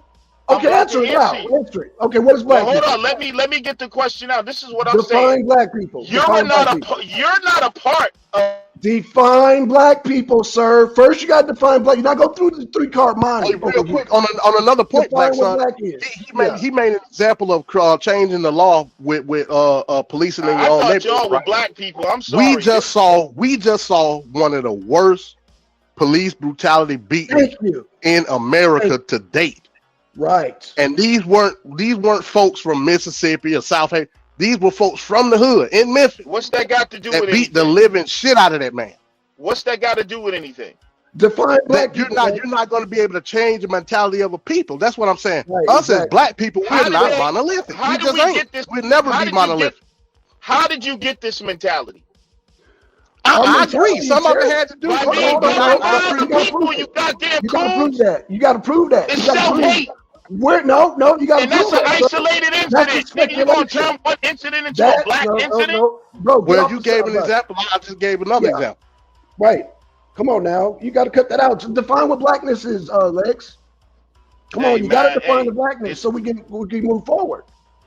Nigga, if you need it defined, I'm bro, going just to saying, no. just I need go you. be I a- need you Just to go be define an blackness. American, bro. I don't listen. I'm just Define saying, I don't blackness. have a Define blackness, sir. Please bro. define Hold on, blackness. I'm just telling. Define blackness, please. You're not going to avoid that. Come on, bro. You being childish. Don't now, make bro. me Hold get on. the gavel. Don't Let make him me get speak. the Let gavel. him speak, Define, Lex, okay. son. You got to Let him define speak. All I'm blackness saying first. is I don't have a Right. problem with proud Americans who don't have a connection to their own people like that. There's plenty Define of those people. blackness. But They're my not people, black. my Listen, people I in don't have- America, sir. Yeah, I don't mine have. too. What I'm saying is, I really don't have no smoke for y'all. Y'all told me who you was, and I'm cool with that. I talk to black people who want to govern themselves. If that's not your thing, I don't have a problem with that. Just stay out of our way. We can govern ourselves right here in Just America. stay out of. All I'm saying is stay out of our way, though. Like you don't gotta Whose try way? to. Whose way? Whose way? Everything Out that of you want to black do, people's is way. right I'm just here, saying you right ain't now. Define black. Define black, sir. What makes a person black? Please define that. Give me the scientific definition of what makes a person black. Please, I'm listening. Because you haven't defined that yet. Black The is scientific, please. all right. Black is associated to people of African descent in America who went through the socio-political process in America. Black is a specific group of melanated people who went through slavery, Jim Crow, the civil rights, fought and did all this shit in America to get where they are today. It's a socio-political statement to be black and a I agree with historical that. statement to be black. I agree with that. You know, So with that now, being said, if you why would don't I wanna leave? if you don't want to govern yourself, though, that's fine, bro. Like, Bro, you keep saying that we could do that right here, right Yeah, now. he's bulldogging, right? He bulldogging. Yeah, he Right trying to here, do right that. now. damn, I didn't know that. Goddamn, bro. I didn't know that this. Wow. Because you Whoa. made assumptions, brother. You're making assumptions. Yeah, I'm sorry, you've been bro. so used. Hold on. You've been so used to the damn conscious community letting you have a soapbox for so long. So now you're on the arena, and I'm holding you accountable for definition. And all I'm hold on. Bro. You're not gonna talk over me, bro. I let you talk for Lord knows how long, bro. Now let me talk, okay? What I'm saying to you, Lex, is that you, first of all, you really can't define blackness because there's a whole thing, slew of things. And even if you define blackness, everybody has their own individual thoughts, okay? And that's what makes us monolithic. Thank you. What's that You're got not to do with monolithic at us all. as the people in America? Y'all know who the fuck black people are, bro. Like, Well, stop playing these goddamn. it has everything to do with blackness, sir, because everybody has different goals. Everybody has ideas of what governing is. Everybody has different ideas. And what I'm saying is that black people that you define as black people have bled, there's blood, sweat, and tears on this damn country. And you're talking about some utopic black land. Okay, well, I asked you simply, okay, well, can I rule in black land? I don't need, because you call yourself black, to hold my fucking hand. I'm a grown-ass man. Are you kidding me? Are you fucking kidding me, Lex? Sell that shit to somebody else. Sell that shit to somebody else. You childish. You childish. You a goddamn coon, bro. You're a coon because you're selling this shit. Hold on, wait a minute, Black son. Wait a minute. I'm trying to figure out. Hold on, wait a minute, Black son. That's my motherfucking conclusion. You niggas is coons, bro. Where do you get coon at from identifying our plight in this country and want to rectify? Not only are you coons, where do you get that from? But you talking about sell you a fantasy. You're selling Fantasy Island, brother. That's what you're doing. You're selling La La Land. You're selling goddamn utopic La La Land. I'm not selling anything. You're trying to sell Black Disneyland to people. And that's why you're muted. You're selling Black Disneyland to people. I'm muting you because you keep talking over me. You've been on your goddamn soapbox. You've been on your soapbox, Lex. Okay, let some other people talk. Let me say this, man. In a young land, if you don't allow other people to talk, they're gonna goddamn cut your head off, bro. So please allow other black people to speak. This is what you don't want. You don't want other. Go ahead, Angel. Go ahead. Bro, I gotta run. Just let me say this before I go, bro. And I'm gonna let y'all have it. Don't let them slide. Hold on, brother. I gotta run. Hold on, black son. Don't. Let me just say this, bro. You're welcome for your second ass whooping on the arena. You're welcome for your second ass whooping on the arena. You ain't never. First of all, you can't define what black is. You can't. Hold on, brother. Dan, let me just state, bro. Y'all always get so emotional and shit. You're getting emotional. Did you call me coon? Hold on, coon. My name is not coon. All right, let's close out. He's saying let's close out. Let me close out. Yeah. Now you talking about fantasy land, and I didn't say. Now creating a black land is something. Hold on, brother. Calm down, bro. I'm about to close out, and I'm gonna let y'all have it. No one said that was easy or something you're just gonna make it enter like Disneyland. That is something that's damn near, impossible right now. But the impossible can be achieved with the right mentality. There's a lot of things that people said were impossible. You niggas is losers and got loser mentality. You got the wait. You determine what the right mentality is? See, that's the problem. See, the problem is you like to mentally masturbate. That's all the fuck you do, Lex. You mentally masturbate and you like to steal yourself talk. Oh yeah, right. But you can't even tell me, goddamn nigga, I own my own business. Well, let's go. With the right mentality, he caught out. Who cares? His second ass whooping, he don't like it. He got whooped. Hey, look, real quick, man. Look, this is the issue. This is the issue. And me and Black Son have been talking about this for quite a long time now. Black folks will never be, because when we understand the inner interpolations of what black is, we understand that this is a society of people that are not connected to any type of African spiritual system. We're not connected to any type of tribal effects of any class in Africa, right? Right. So we don't identify with these traits and these mannerisms. And it for the most part, do people want to reconnect with that? Yeah, some may. Of course. But from a political level, that's never going to be. Most politically sound people here in America, we're talking about black folks, right? Yes. We understand. Just like Yame said earlier, we are the embodiment of what this country is. It's up to us to fight for what we deem is right and just and what our piece of the pie, basically. You know what I'm saying? Mm-hmm. Operation Exodus Mississippi is in fact what Lex was talking about. Exactly. But he wants it to be a high mind state, and that's never going to happen. No, that's utopic. In fact, I would even argue, if you are trying to deem that type of political stance on a black land, quote unquote, I would say if you're trying to push an agenda, remember what he said: you control media, you control resources. That's authoritarianism, and I ain't going with that. Hell no. So if you're gonna try to mask it under a democratic format, it has to be elected by the people. Yeah, you might not get the elected official that you want, but that's where you get whoever you want out. We can do that right here in America, right here, right now. Thanks. We can govern ourselves here in America, right here, right now. How can you do that, MD? You go down to your school board and become an elected official there. You can go down to your alderman office and be an elected official there. Everything starts at the local level. We live in a huge place called the United States of America. We got to start somewhere. But the fact of the matter is, from a federal standpoint, we have to get what's owed to us to even start having these conversations. That's where you start. But go ahead, Taalik. I know you got cut off earlier. Go ahead. No, actually, I was enjoying the conversation. I like how your mic. handled that. This man. Is that Taalik Mike doing that? Yeah. Taalik, your mic. Something. It's like it's a short. You got to shorten your mic. I don't know. I can't control it. I don't know what to do about that.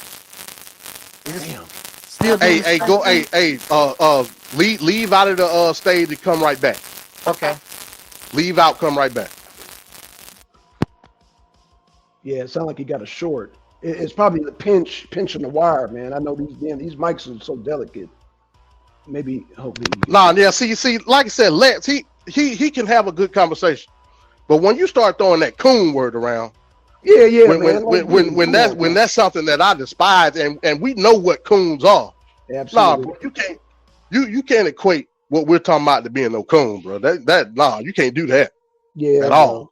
Yeah, you're wrong for that shit, Lex, man. But you're always welcome to come back home. But bro, yeah, but you ain't got to resort to damn calling people coons. That is childish, bro. That's childish. But because we're challenging you, you've ever see all these years, Lex. You've been on your soapbox since the days. Y'all come from that class where you just nobody challenges you. You're dealing with black nationalists now. You're dealing with reparationists. You're dealing with people who know this shit thoroughly. I know black nationalists are like the back of my hand, bro. Trust me, you can't sell me La La Land. You can't sell me Black Land. That's what it sounds like you're doing. You're trying to say, oh, but it'd be all black, and you're making this assumption like I'm gonna go for that, like the rest of these people who just like to hear a good talk. No, I got to see the plan laid out, brother. I live in we welcome it, Lex. We welcome it. I see the comment. We welcome it, man. Come on back, man. Anytime. Oh, let me drop this for. Oh shit. Let me drop that Angel. Yeah, Lex. He always welcome to come back home, bro. Just yo, Lex. And I'm not trying to be funny. You wouldn't call me a coon in real life, bro. I'm 6'2", 260 pounds, dude. I'm solid muscle. Trust me, you wouldn't do that. So don't do that on the internet, bro. Don't do on the internet what you wouldn't do in real life. Don't do that, bro.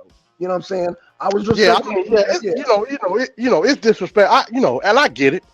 You know what I'm saying? It's disrespectful, but at the same time, like you're not even showing the concepts of what we're talking about. Like you can't get no more nationalistic than what we talking about. You know what I'm saying? And that's what I said. A lot of these and Lex is a Pan-African. It is what it is. Right. Yeah. But that's the thing with Pan-Africanism. You can't.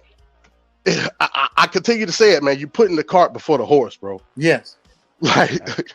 Like, bro, we have to take priority what's going on right here, where our ancestors' blood is first, before we could do anything else. And the only way to do that politically is, again, to get a political mindset, not a hive mind, because a difference between having a political mindset and a hive mind is we understand where we need to be based off the amendments that was brought forth for us. Then from that point on, it's up to you, based on how American capitalism works, to create your own brand, your own way of life, your own thinking. Yes. I'm not trying to do that for nobody. But go ahead. We got you back. You sound good. Well, I don't hear nothing now. No. Taalik, go ahead. Yeah. Testing 1 2. Testing 1 2. You sound good. Okay. All right. Well, the sad thing about it, about this brother Lex, I've heard of him. But the sad thing about it, just like Brother MD was saying, which he probably don't know too much about the Mississippi campaign at all.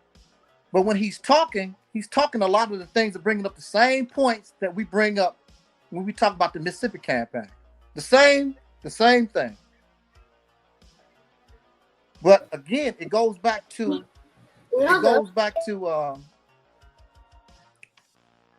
how we have to deal with this. First of all, who do you plan on doing these things with? Who are you planning on making a move? We already know there's a certain few thousand Pan-Africans, and there's not really, when you look at our people, and it's 40 million plus, I'm told, in this country, they're not interested in that. They're not interested in that. Now, if you're doing it for yourself, that's different. But if we're talking about moving this people, they don't have that mindset. They understand that we are African Americans or black or Negro of color, however, they understand the things that we go through. Many of them, even our celebrities, sent condolences to the family of Tyree Nichols. So we all understand these things. we as a people are not interested in that 1930, 1940, 1950, 60, whatever mindset. That was different back then. And even our people back then didn't care too much for it. They were more attracted to Dr. King more so than the stuff that the pro-black folks was talking about. You know, this race thing, because our people, even going way back, just like Black Son and MD, what you brothers be saying, we understand, our people understand. We got blood, sweat, and tears in this country. We want what was ours. And this is all we know. So since this is all we know, we have to work with the people from where they at. If I want to talk to a drug addict, you have to talk drug addict language. You want to talk to the single mother, talk single mother language. You got to talk to the people where they come from. And the people are not pro-black, they're not pro-black. They believe that, and they love America. And so that's where you're gonna have to go. You have to talk to them from that standpoint. You want to try to convert them to what you want, which might take you to the year 3030, if you want to wait that long. Because that's just not our people. They just don't think that way. When you're talking all that pro-black stuff, and these people have biracial children. Look, I went to my family reunion last year. We had a family get together. Don't you know, out of all the family reunions we ever had, when I went to the family reunion, I seen all these white people.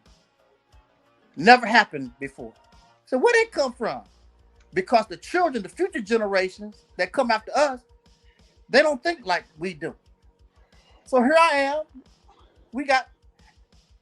I got nieces and nephews. They half white or whatever. Got a half Chinese cousin. Their thinking is different, and they come from a different environment than we do. You can live in denial. You don't have to accept it. That's just the reality of it. They just don't look at things the way we do. They never lived under Jim Crow. They never had to suffer. Like I was talking about how comfortable we were. They don't know nothing about those things. They heard about it. You know, some of them never missed a meal in their life. So, you know, we have to look. I mean, who are we trying to do this for? Are you doing it for yourself and your group? That's different. So for your group, y'all can try to do your black land. That's good. But the people here in America, they ain't gonna support that. Because if they want to support that, could have been done a long time ago. They've been trying to do that for 100 years. They could have did that in Liberia. Hell, see how that worked out. Shit. Exactly. Come on now. See, Lex is dealing with the people that know the history. See, Lex, like I said, he's so used to going on these panels and doing soapbox and nobody challenge him. The minute we challenge him, then we're coons all of a sudden. Exactly. We're coons, and what else did he say? We're numbskulls. This is oh, you guys are coons and numbskulls. You acting like a damn you acting really uncivilized there, Lex. Yes. So you talk about just brothers challenging you on YouTube. Imagine if you challenged, and we're like, as people are going to challenge you, that people are going to ask questions. This is what human beings do. That's why I asked you what defines black, because human beings are.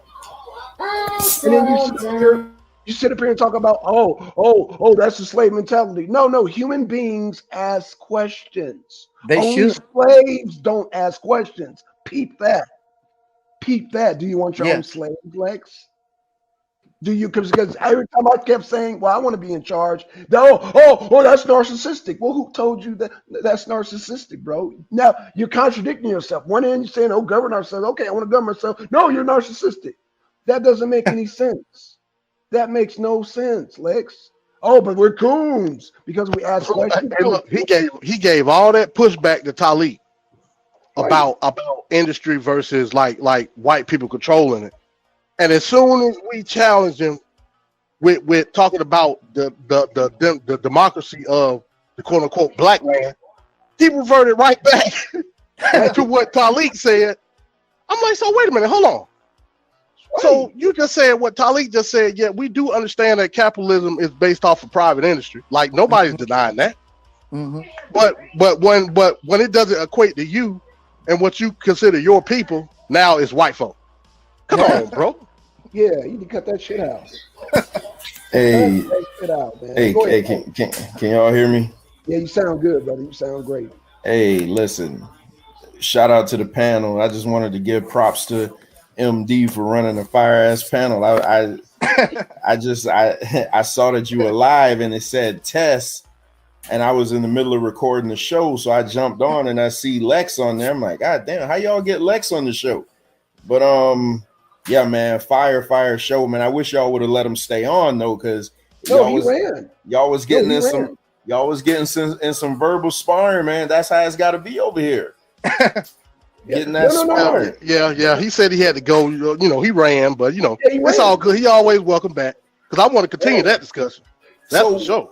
what was the premise of this show though? Like how it ended up like that? It was a test. that was the premise. Well, shit. Like I say, I finally got to record my show after 4 tries, so I'm in the process of editing it. I just wanted to hop on, you know, and say props for the show. So I'm out of here. Peace to the panel. Peace to the chat. Peace to you, bro. Hey, Angel, Yes, man, sir. you gotta come over this side a little more often, man. I try. See, don't try to debate my religion. Don't try to debate my belief system. Don't try to debate how I touch into the universe and express myself as God in the flesh. Let's talk about your religion of niggerism. Let's talk about your nigger God. Let's talk about your nigger ways.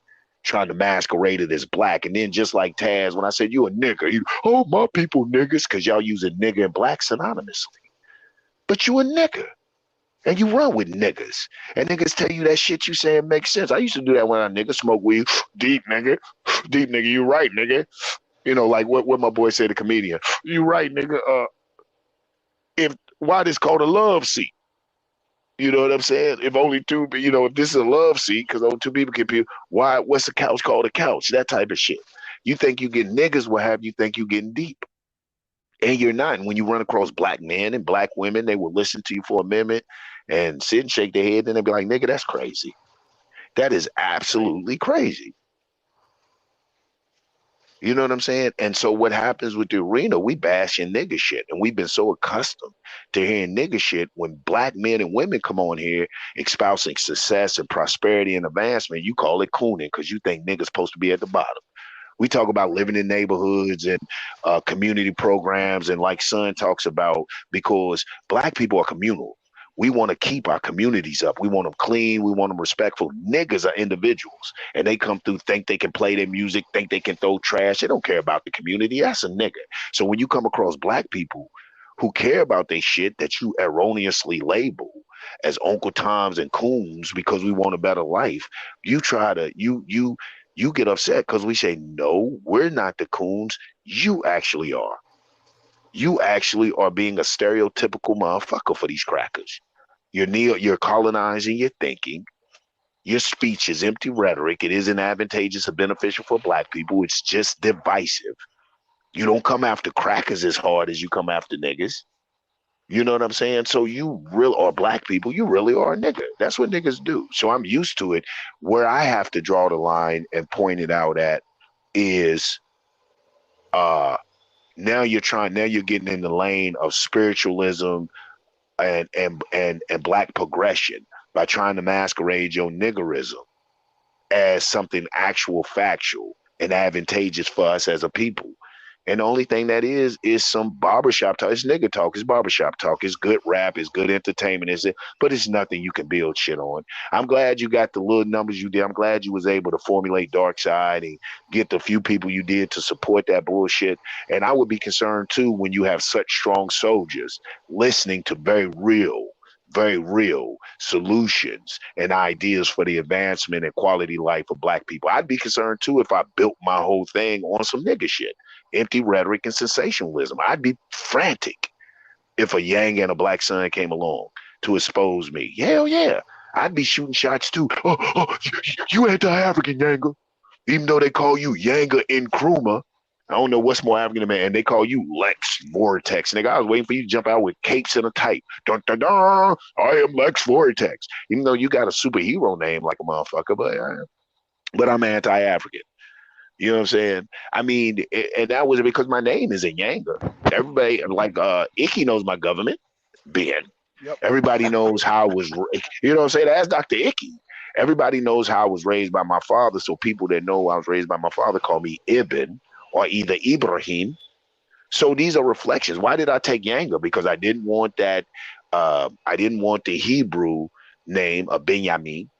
I didn't want to keep being referred to as Ibrahim Ibn Abdul Qaha, which everybody knows me as in Cleveland. I said, I need a persona that reflects my personal belief. Yanga and Nkrumah. I am an African socialist and Nkrumite. A lot of my political base philosophy, cornerstone of my philosophy is Nkrumahism. As you know, you might not know what that means. Go holler at my man Inyame. Inyame will school you for me. Blackologists, please school him on Nkrumahism. Please, please, please. Because that's why I talk to you, Blackologists. You get it. This nigga don't know Nkrumahism. You know, he don't know African socialism. So, you know, you school him on that for me. And then Yanga, you know what I'm saying? Study Casper Yanga. So my name, I chose that name purposely to reflect my philosophy and, God willing, the actions that I would display. I look at your name, Lex. First thing I think about is Lex Luthor, the enemy of Superman, like a motherfucker. First is comic book is from. No, honestly, I'm just keeping it real. I'm keeping it real. You laughing. Oh, what do you think when you hear Lex? You didn't think Lex Luthor? Lex Luthor. Yes, I do. I think about Lex Luthor, either the wrestler or the comic book hero. I ain't gonna tell you what else I thought about, because we used to have a thing we used to call Lex that AIDS. You know, when somebody got AIDS, we'd be like, boy, they got that total package. That Lex Luthor, nigga got that Lex Luthor. Shorty got that Lex Luthor. She got that total package. That's what we used to call AIDS. But, you know, I didn't want to put that on you. So I was like, okay, Lex, like the total package, the wrestler, or hey, it's Wrestling Wednesday, and I made a wrestler reference. How awesome. But Lex Luthor, the total package, or are you Lex Luthor, the enemy of Superman, nigga? The enemy of all that's supposed to be good and champion good. So that's why. And then when I think of vortex, what is a vortex? A deep hole that sucks shit in. I mean, your whole name, if I listen to your name and analyze your name, do the math, the science on your name, had I been thinking, it would have told me your character or some actions you're going to reflect. But like many people who got sucked into your rhetoric, when you say shit like anti-Africa and pro-black, this and that, I like to hear that. That makes me tingle. It feels good. So I gave a listen.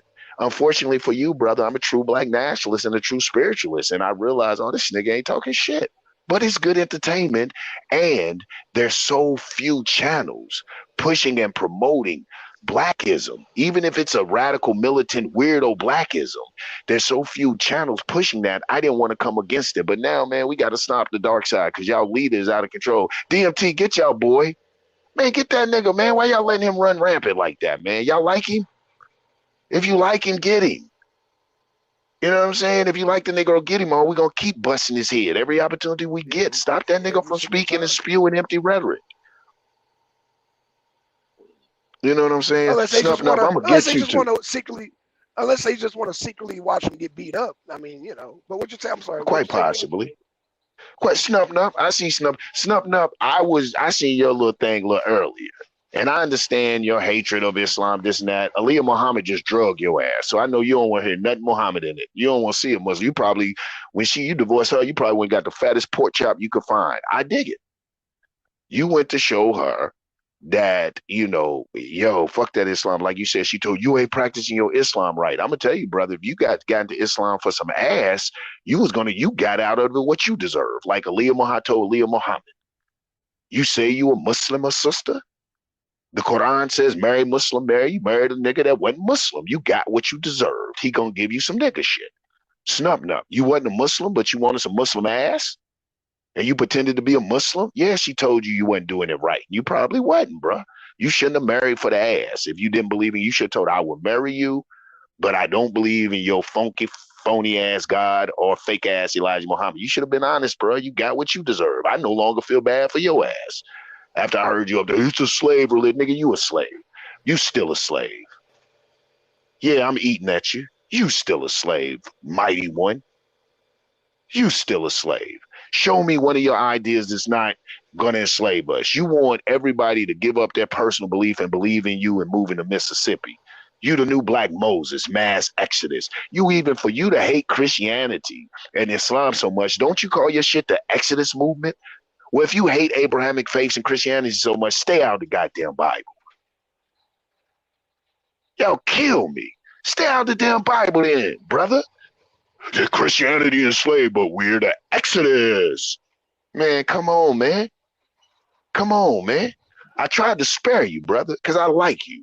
One, because I believe you are a wise elder. I still believe you're wise. I just believe your hatred makes you yell out things that you haven't thought through. Your hatred of the white man and anything that you perceive that the white man brought you hasn't held through. Your hatred of the Arab or Aleeyah Muhammad has made you hate Islam. You know what I'm saying? So he says Allah doesn't exist. It may not to you. I told you, I gave you a talk earlier. Like it says, one of the wisdoms of Muhammad, God's peace be upon Muhammad, said is he used the great words, I am. Those words are timeless. They reverberate through the universe. I listened to my earlier live. I told you, even in the New Age science, the science of self-help and self-elevation, tell you about the words, I am. In fact, you're using Exodus, so I'm sure you're familiar with Moses. God's peace be upon Moses. And like I said before, I believe it's reported in the Bible when Moses, God's peace be upon him, said, who shall I say sent me? It said, say what? I am. Muhammad taught us, God's peace be upon him, said that God says, I am to the believer what I think I am. So you're right. God doesn't exist for you. Allah doesn't exist for you. And it's okay. I am should exist for you. So whatever you think I am Allah. I am Allah. So Allah has to exist because I am God. I am the manifestation of the universe on the earth. So Allah has to exist because if Allah doesn't exist, I don't exist. So I don't know. When you say I am, who are you? I am Angelsnupnup. What the fuck is an Angelsnupnup? For you not to like such these biblical, then you call you, okay, you got the Exodus campaign and you call yourself an angel. Man, you confused. You confused. You confused. I'm a flunky. I'm a flunky. You really a flunky. You're an angel, but you don't believe in Christendom or Islam. Well, give me the culture that you're talking angel from. What African culture, what Hindu culture, where does angel come from? You want to do an Exodus, but you don't believe in Islam or Christianity. Well, tell me about your Exodus and why this word Exodus. You know what I'm saying, man? Stop, man. Stop. Stop. I don't want to do it to you, Angelsnupnup, because a lot of you are not ready for it. And it isn't about me being so superior or so knowledgeable. A lot of you just ain't stopping to fucking think. You're led by your emotions, brother. You're led by your hatred, and your hatred and your emotions are leading you to say some very foolish things. You know what I'm saying? It's caused you to say some very foolish things, and I tolerate it because I have a high tolerance for anything pro-black. I support the Mississippi campaign because it's pro-black. Not that I fully and completely believe in it, nor believe in the motherfucker heading it up, you. Nor do I believe in you to that degree. I think your shit is full of holes and flawed. I think you got some strong people, MD. I think MD's very strong. I don't necessarily agree with his full philosophy of life. Yeah, but we're hold on, Yanga. We're not monolithic. So now let me clean up because I know you wanted to address that whole thing. I agree with. Now this I'm coming from as a homeowner. Okay, I'm gonna ask you the same thing I asked Solar. So should we be judged? Say you about to buy a house, right? You're going to buy a house. Mm-hmm. Should you be judged based on what other people have done in the past? Like, I don't know, sell drugs, get a foreclosure. I mean, just do, shit. Or do you want to be judged as an individual? You say, do I want to be say it again by the home? When buying a house, I'm gonna keep it simple. When buying a house, do you want to be judged as an individual or as a group?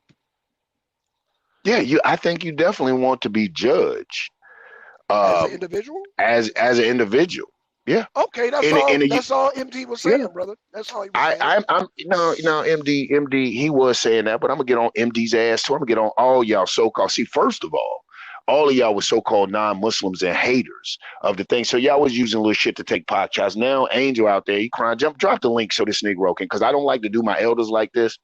You know what I'm saying? But I hope he got his pacemaker bomb, because I'm gonna make your heart stop. Drop the link. Let him up there. I'm finna stop your heart today. Yeah, I'm finna stop this Negro's heart today. I'm gonna talk to you, Angelsnupnup, because I sit back and I listen to you, and sometimes you bit off more than you can do. Be careful when you come for me, boy. Be careful when you come for me, son, because I'm gonna make you stand on and substantiate what you're saying. You can go with the Angels or Yangas or Arab choir boy, but tell me I'm wrong in what I'm saying, Mr. Exodus, Mr. I don't do Christianity, but I got an Exodus going on. Mr. I don't do Christianity, Islam, but I'm an angel. Tell me where I'm going. Tell me who's confused. I don't think that my rhetoric has changed. My stance has always remained the same. I don't flip-flop back and forth. I don't take on names and ideas and ways and then turn around and say I hate the very origin of what that came from. Okay. Yeah, let's go. I got a few minutes. Let him jump on up here. I got a few minutes, and I'm not even going to overtalk him. Early in the morning. Let's get it, baby. Let's get it, brother. Let's get it, You got your coffee. You got your coffee, I don't sir. need no coffee. I don't need no coffee. I don't need no vitamins. Okay. I don't need nothing. Let's get it. Now, let's go back to this so-called hatred of all of this stuff that you have. Yeah, what's up? Shout out to the blacks. All this hatred you have. Why the Exodus? Why the name Exodus campaign? Here we go. No, we're going to go. You want to hit me personal. Talk about me and Aleeyah. You don't know nothing about me and Aleeyah relationship. How do you? I don't. I didn't mean, no, I'm saying that I understand why you hate. I do know she put it up there. She said, and you said that she said you wasn't practicing Islam right. Did you not say she said that?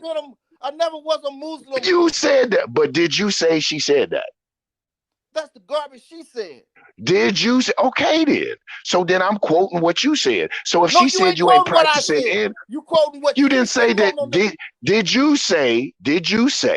Did you, Angelsnupnup, who don't believe in Bible or Quran but calls himself an angel, did you say that she said you wasn't practicing Islam right? Did she tell you yet? Did you say that she told you that? Man.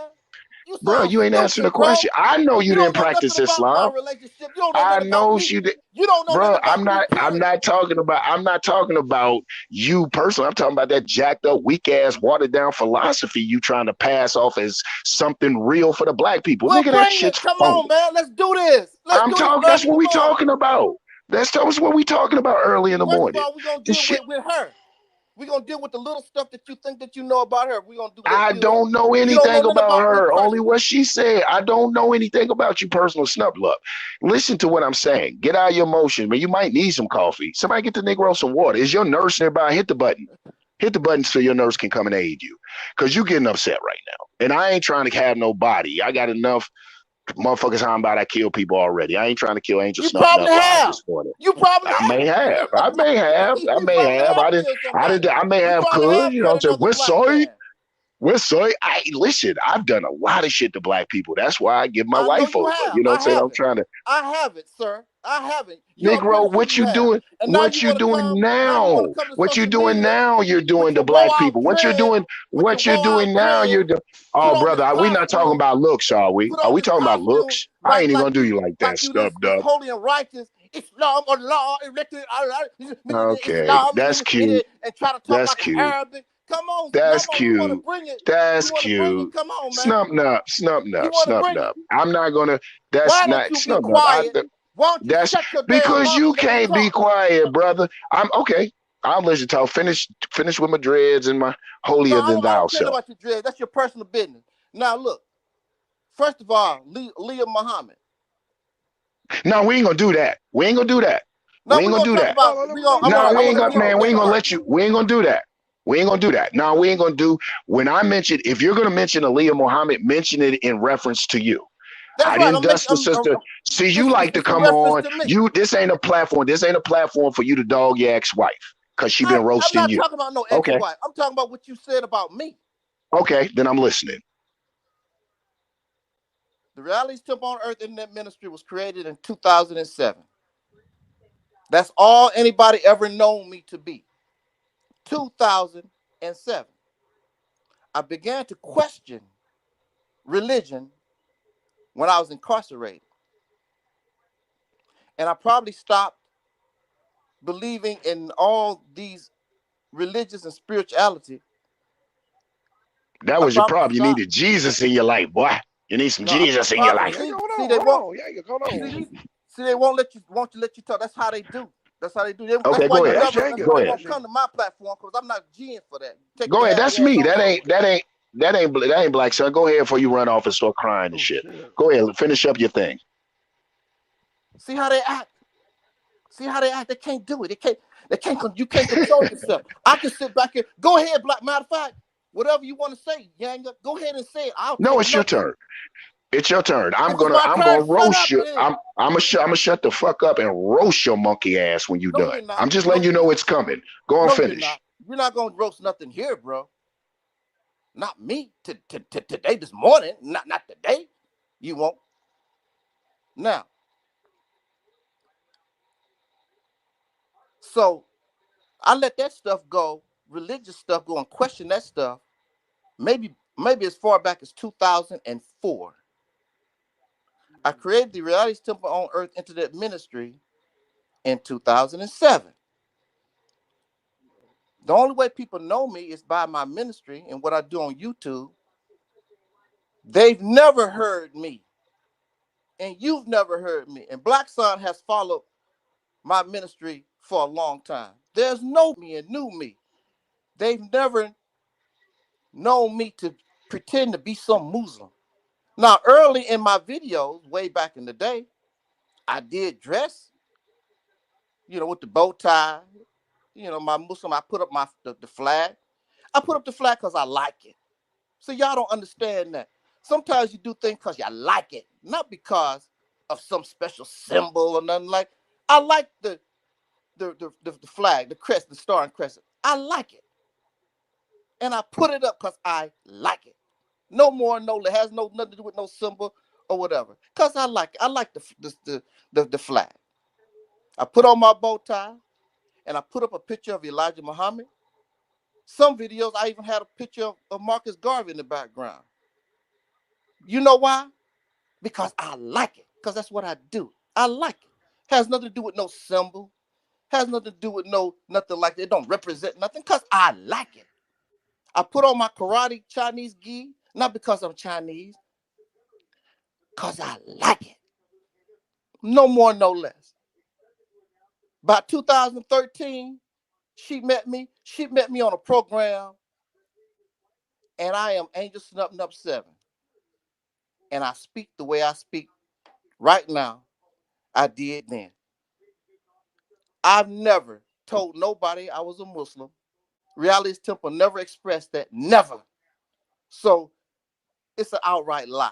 Because ain't nobody can come from nowhere and testify and show no video. And I still have old videos on Daily Motion and Vimeo and stuff like that. I've never expressed being no Muslim or a religion at all. Never. I've been out of religion since 2004. She thought she was going to do something, I guess, that switch and change me. No, see, people take kindness for weakness. I compromise with you in order for us to accomplish something. But I guess she thought she was going to, you're not bringing nothing new to me, lady. I've been in the Nation of Islam with Farrakhan since 1981. I was introduced to Nation of Islam teachings since I was a child. There's nothing Farrakhan or Silas or any of these people can teach me. I know the teaching. I've been around. My family been in the Nation of Islam over 50 years. Over 50 years. I've been around this stuff for over 45. years. I've been around Pan-African nationalists, Hebrew Israelites, all this blackity black stuff since I was a child, a teenager. People think they telling me something new or whatever. I've been around all of it, all these different people, all the different meetings. When Minister Farrakhan first came and was rebuilding the Nation of Islam, we met with everybody. If it wasn't for Minister Farrakhan, all you people wouldn't even be around talking. You wouldn't around talking the way that you do in 1980, 81, 70, 77. It was Minister Farrakhan work that brought all this stuff to the forefront. And I give that man his credit. And I give that man his credit. Now that's me. So you don't know nothing about me. I use the word angel. When I first came to YouTube, I'm sorry. I first came to YouTube in 2007. And they wanted you to make a username. And I didn't know what that all was about. So I used Angelsnupnup because that's my dog. My dog was Angel. And Snupnup was my own identification for a dog. We call dogs Snupnup. So Angel the dog. My favorite number is 7. So when I first came to YouTube, it was Angelsnupnup7. And that's what I built Reality's Temple on. I did not come to YouTube with nothing, except I wanted to listen to pro-black, black type videos. That's what I wanted to do. I had no intent to become part of the genre. I just wanted to listen to stuff, that Martin Luther King videos or whatever. That's all I wanted to do. But then I said to myself, well, I don't look at things the way I used to. You know, that incarceration and the way I look at it is different. I wonder if there's other people like me. And so I came to YouTube and I thought to myself, well, what can I bring? Because I'm influenced by the Nation of Islam, but I don't want to do that. I know that's not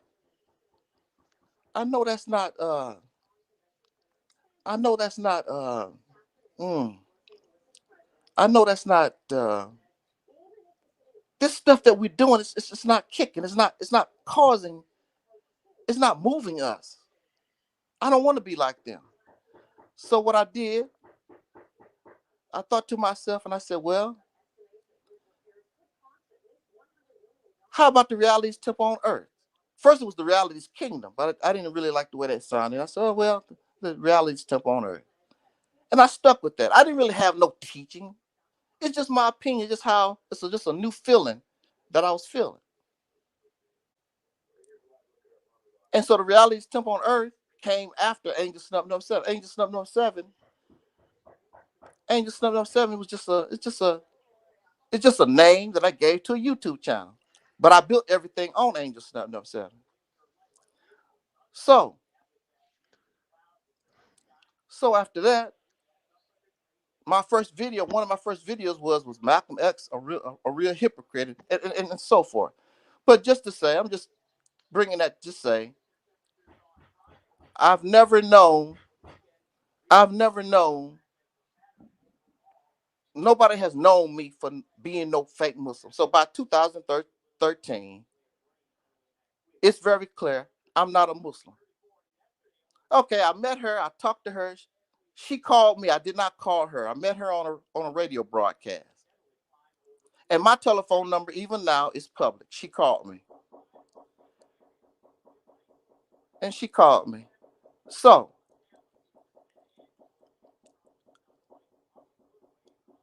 she called me, and we started talking. And at the time, I was going through some pretty bad things, you know. Didn't have a job. I was going through some things with my family. And it was one of the worst times in my life. And so I talked to her, and she sounded like a nice person. And my background is Nation of Islam. So I decided, you know, take a gamble. Of course, it was a gamble that I lost. But I took a gamble. She invited me to come visit her or whatever. We started kicking it. At first, she seemed like she was a nice person. But that soon changed. May I ask a man?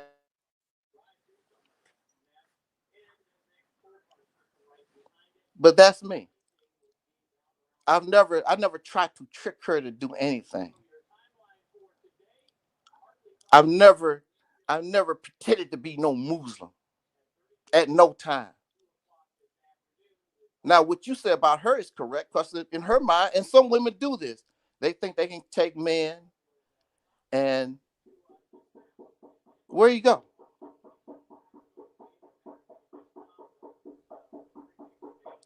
I thought the man wanted to hear my story. Thought he wanted to hear how things went down. That's listen, don't get it like that's Black Sun. We just keep the same avatar. I'm here and I didn't want the whole biography because I didn't attack your history. I think your philosophy is bullshit.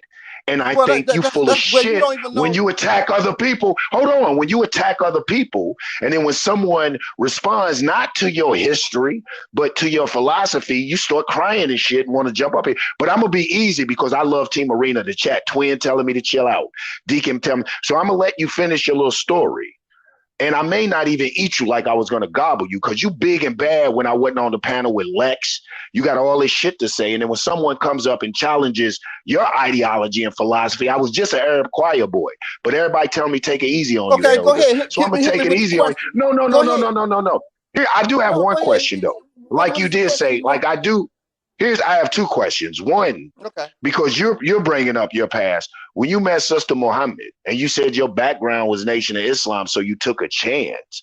What does that mean? Did you present yourself? Did you tell her I used to be in the nation, I don't fuck with that? Or did you present yourself as someone who has a Nation of Islam background and still kind of holds to its tenets? No, I was not. I was in. I mean, did you just listen to the story? I just told you. I'm Reality's tip on Earth. I mean, listen, you double talk so much in the story. You double talked. You talked about you like the crescent moon and star. You like the bow tie. Wait a minute. Hear me out. I was quiet that whole time. No, you wasn't. I was quiet the whole time. I did, brother. I went on mute. Twin told me, chill out, Yang. I listened to my chat. I like Team Arena. They say, yo, Yanga, chill out, man. Your voice, the Y factor. I shut the fuck up. Went on mute. Okay, go ahead, Ro. So here's my thing. You talked about how you like the crescent moon and star, how you dress like a Muslim, but it's because you liked it. It's like you said, like I wore a karate gi and this and that. So if I see you walking down the street in a karate gi and a black belt, I'm assume you know karate. Would I be wrong to make that assumption? If you're walking out here looking like Bruce Lee or Jackie Chan, would I be wrong to assume that you practice karate? That you kung fu man? Wouldn't that be a right assumption? You can assume anything you want to. Well, that's what I mean. I mean, if you weren't if a motherfucker come up and say, hey, freeze, and got a police uniform on, shouldn't I assume that he just might be a police officer? Yes. Wouldn't that be a natural? So, Negro, if you running around with a crescent moon and star and a whole suit and a bean pie, but hollering about you not a Muslim, who's crazy? Good point. Good point. I said, good point. That's okay. Good point. But the problem is when you find out that it's not what it looks like, what it appears. Now you got a different problem. But you got a good point. Yeah, you got a good point. But when you find out it's not a Muslim, then what do you do? Or you find out that the snake or the worm is not a snake, then what do you do?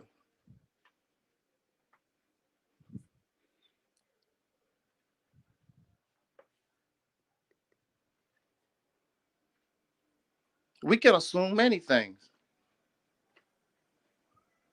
Even so, and I dressed up like a Muslim Soul of Liberation Day. People know what I am. You can assume anything that you want to. That's your problem. I have nothing to do with that. When I tell you what I am,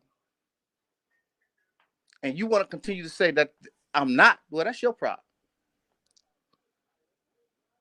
So, See, the thing I about speak it, now. brother. See, the thing about it, brother Yanga. Y'all don't. Can I talk now? Uh-oh. You was talking. I was quiet. I was waiting for you to keep. I want you I to mean, keep you didn't let engaged. me finish the. You didn't let Go me ahead. finish the point. Here's what, Keep and I didn't know making if the my point. phone went. Here's my point. My Oh, point okay. is Go ahead. this. Here's my point, and I'll be brief, and you can answer this. If you marry, if you don't fuck with Islam, if it is a slave religion, if it is all those things, why would you marry a Muslim woman and be upset that she is judging her life according to that Arabized or Elijah Muhammad ass religion? I'm saying, what sense does it make? And I told Aleeyah Muhammad the same thing. How is she going to, if a man has come to you and said, hey, I don't believe as you believe, I don't practice as you practice, how are you going to be mad at that goddamn man who said he ain't a Muslim for being a Muslim? Your thing is you want the best of every world. You want to dress like a Muslim but not be a Muslim. You want to use Christian words, the Exodus Project, but fuck Christians. You want the best. You want to do some confusing shit to people. And then when people say, well, okay, you're saying fuck this and fuck that, but you use A, B, and C, then you say somebody's attacking you personally and jump up here and give a biography. I've never attacked Temple of Reality. I like Deacon Deacon. I like MD. I like the Temple. I've seen some of y'all shit. I'm questioning you on some of the shit, and I'm questioning you because you have the audacity to sit up there with such pompous air and dog every fucking body else and can't take it when it comes back to you. No, people are going to come back and have questions. As far as Blue, I hope I ain't in Blue. Blue got us in the title, but Black Son, you got us in trouble with Blue. I like Blue. I don't fuck with your mans. If you up there defending Lex, then Blue, you gonna get it too. If you up there defending Lex, Blue, you gonna get it too. I like you I said you're one of my favorite debaters from Dark Side, but if you defending that shit, then I'm gonna test your intellect on certain shit. And we will talk about the Whoopi Goldberg thing, man. We done running from y'all. We tried to avoid the religion. We let y'all have that avenue. But for whatever reason, people like they sharpen their fangs on Black Son and I. And it's no longer can we sit back and allow it. It's that same. But Snupnup, no offense personally, I wasn't attacking you personally, but I do question the ambiguous nature of your teachings. You say one thing, I don't have yet you despise the very thing. You do the mass Exodus program, Exodus to Mississippi program. That's not no teachings. That's not no. I don't teach. We advise and suggest. I don't teach anything because nobody's smarter than me. You just as smart, if not smarter than me. Black Son is just as smart, if smarter than me. I play teamwork. That's what I do. I could be wrong. I can say I could be wrong. Everything that you say, I could be wrong. I tell people all the time, I'm not perfect. I could be wrong. When I talk about these different things, I tell you the reason why I don't get down like that. I've been around this stuff for 45 years, over 45 years. And it's not working. This mindset, these strategies, these beliefs, these things that we do, if it was working, no problem. It's not producing anything after 100 years. How much time do you need? Had a brother on the platform. He's a African nationalist, something like that. He called himself. And I said, well, bro, you failed. You messed up the first 100 years. He said, well, we working on our second. He was working on our second 100 years. Like, damn. Hey, listen, Snupnup. Let me take something back too. I'm sitting there reading the chat, bro. I don't want you to run up on me. Somebody say you do know karate. So you know it's all jokes, right? Jokes, peace. Joking, man. Yeah, you know karate. You try to set me up for don't get dope, bro. Don't kick me in my damn head. No, you probably a beast with it. No, I don't do that. I would never try to, especially a black person. I would never try to hurt a black person. I don't do that. You know, I could have hurt that woman, but I had to hold myself back for my sake. And I don't like hitting. I've never praise God. I've never hit a woman. I don't hit women like that. I just don't. I'm not into. I don't even like to spank a baby. I don't believe in corporal corporal punishment for children. Punishment, yeah, yeah, I yeah. try to, I'm gonna tell you now, some of these children are very hard headed, but if it's a life and death situation where they can get hurt, I have no choice but to get physical. But I try to talk to children. I'm not into that. Yeah, yeah. I know what I say, Yanga. I know what I say hurts people, but at the same time, do you know how much it hurt when I began to understand that everything that I believed in, it wasn't real. Yes. It was my incarceration that caused it. If it wasn't for me being locked up, I might still be a Muslim or something. I don't know. I called out to God. God didn't do nothing for me. God never came. And I heard Pastor Hagen, because somebody hit me to Pastor Hagen, and he talked. Hagen's a fool. Yeah, well, Hagen is a beast. I like Pastor Hagen. Yeah, Hagen's a fool. But at the time, he was practicing like Kemetic Christianity or something like that. Anyway, he mixes Christianity with that Kemetic stuff. That's what he does. But he made something, because I was already on the line. But when I heard him say that Jesus was not real, when he said that I'm like, well, damn. If Jesus did not historically exist, it destroys all of the things that we talk about, the Islam, Christianity, Judaism, because Jesus is a main character, a main force in these teachings. And so what I decided to do, I said, I got to get rid of everything that I was taught and go back to the beginning and thoroughly examine all these things. Absolutely. And when I began, but can I jump in there real quick? Yeah, go ahead. I'm sorry. I wanted you because I listen. I identify. I've never gotten into debates, and I see the people debate, was Jesus real or Jesus not real? And to me, that's such a small thing, because I don't believe that Ogun was a real entity. I don't believe that Oshun or Yeminya, or if we go to the Haitian deities, Frida or Ogu or Dumbala, I don't believe these were real people. I believe that it is all metaphoric. I believe that to be Christian is to be Christ-like. What was the message of Christ? What was his message? Not just religiosity. I think the people that fall into a religiosity are people that need something to guide their life. They need something to tell them what to do. And I don't believe that that's why I'm a spiritualist. Spiritualism isn't about that. Spiritualism is about self-checking. Spiritualism is about, I don't need a religion to tell me not to curse this person out. Spiritualism is, hey, are these the best words to get the best results? That's what spiritualism, what is the best manner to approach this situation that would be right and exact? And me being God, how is this edifying to God? How can I exemplify God in this? Now, I do believe this. I do believe that man left to his own thinking and his own desires will do some ill shit. So there are certain sciences that people call religion that help give reminders of what not to do. Like, there's a verse in the Quran I use. God loves not that ill speech be uttered except in a case where one is wrong. So I use that. They say, oh, you cussing. I say, hey, but I'm in a case where I'm wronged than a motherfucker. So I'm allowed to use this based on my understanding of a science or a scripture that helps me to put morals and principles in perspective. But I don't use it as an absolute robot manual, an instruction manual, or like a manual in your car glove compartment box. This is how this works when the check engine light comes on. So it's that type of thing. You know what I'm saying? So I do get where you're coming from.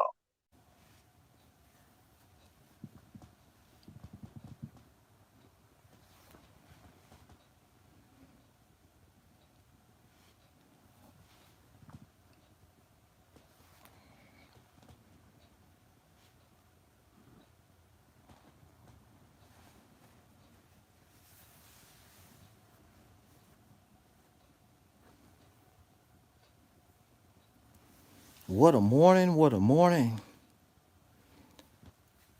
I just want to make a short comment. What's today? Wednesday. First day in February. How do we kick February off? We kick February off by having a brother. He goes by the name of Yanga. I really don't know a lot about him. I don't know a lot about Yanga. And Yanga, like many persons, get very upset with Angelsnupnup7. Not talking about Yanga, because I don't know Yanga. And I don't know personally these persons, many of these persons. I don't know you. What I do know or have an understanding of is your religion and your ideology that is not self-discovery. It is something that you have adopted, that you got from an outside source. This is facts. And these things are 100 or thousands of years old. Let me repeat this again. This mindset, this belief, this ideology is hundreds and thousands of years old. It is older than the person who believes in it. I do not talk about person. I don't talk about individuals because most times I do not know you. I'm talking about these belief systems, this spirituality, this ideology that you adopted from outside source. It's not yours. You got it from somewhere. There's no baby that's born that comes into the world talking about, I'm a Pan-African, I'm a black Muslim, I'm a Christian, I'm spiritual. None of these things. You adopt these things and you are sold them as you travel in life. This is facts. It don't belong to you. It didn't come from you. Otherwise, you would use a brand new name, like you are a brand new person. Shout out to Melacap. Shout out to Deacons of Reality. Morning.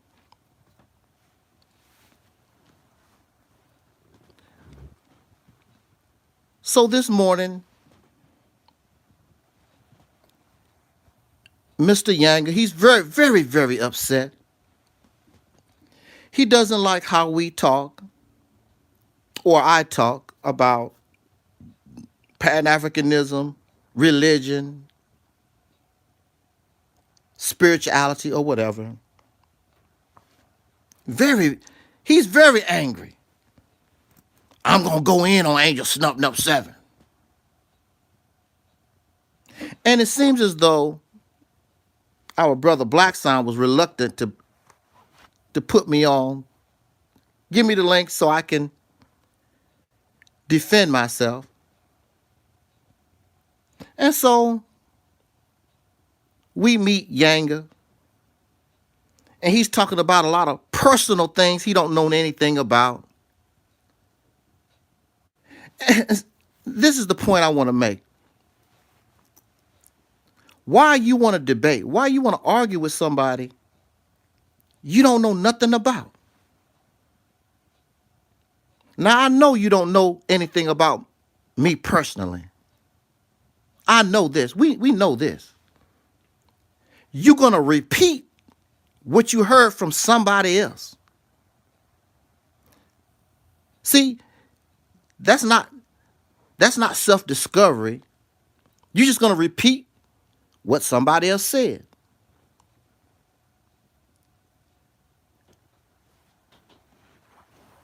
I'm going to show you I don't like your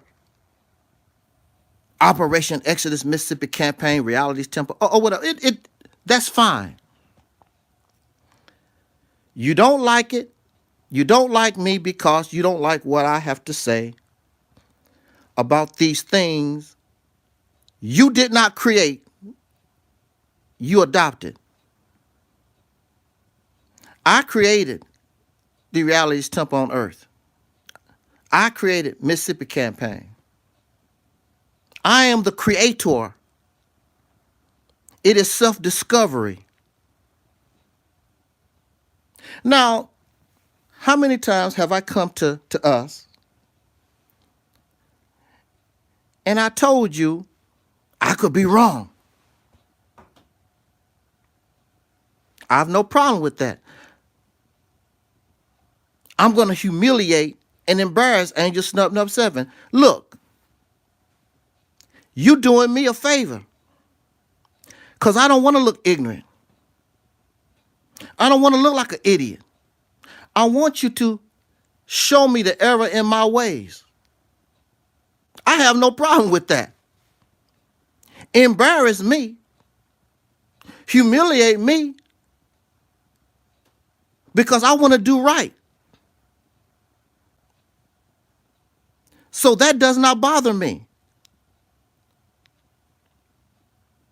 Because I'm a truth seeker. It's not about what I like. It's not about what makes me feel good. I'm a truth seeker. So in order for me to embrace the truth, if I have to be embarrassed, if I have to be shamed and humiliated, then so be it. Because I understand it makes me a better and stronger person. So I want you to go for it. And I want you to be successful. So, Brother 85, Mellow Cap, Twin Pyramid,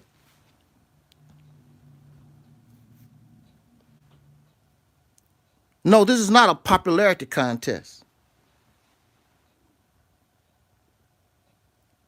So I have no problem with being humiliated and embarrassed. The problem is when you don't know nothing about me. So this man is very, very angry. And he wants to get up. He wants to get at Angelsnupnup7. But when he cools down and allow me to talk,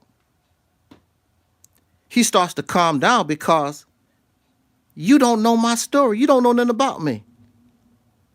You don't know nothing about me as a person, and you don't know Reality's Temple on Earth. You don't know the Mississippi campaign. You don't know.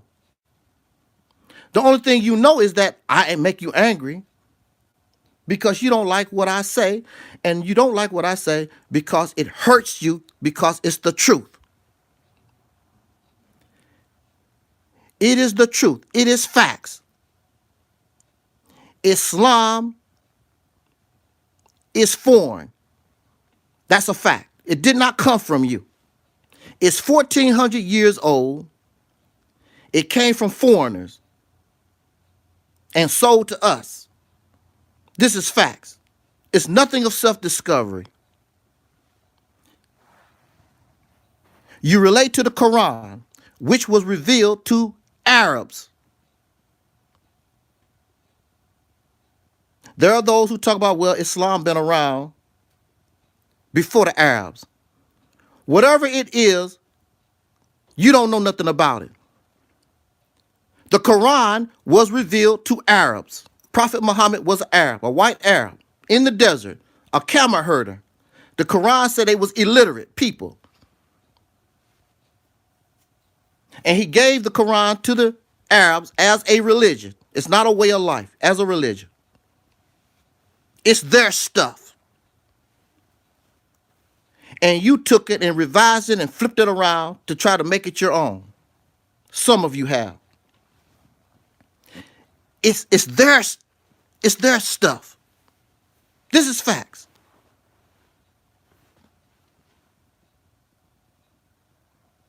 Wherever you find Islam, Christianity, these religions, you find slavery, oppression of women, and other atrocity. This is facts. And if you want to gravitate and embrace those things, then you also accept the dirt that the Arabs and the Christians and all these religious folks done. That's your business. And since you are not the creator, you're nothing but a servant. You're nothing but a flunky. You're nothing but an errand boy for these people. This is facts. You don't teach them nothing. They taught you. This is facts. Religion, spirituality, these ideologies that we embrace for over 100 years, if not for thousands of years, what has it produced? What has it really benefit us as a people in this country? Yes. They've won some battles. Yes. They've done some good. Yes. We cannot deny that. You also cannot deny the harm, causing division, causing murder, causing hate.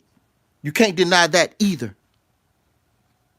The same people that raised Malcolm X was the same people that blew him away. Facts. Facts. Black hands.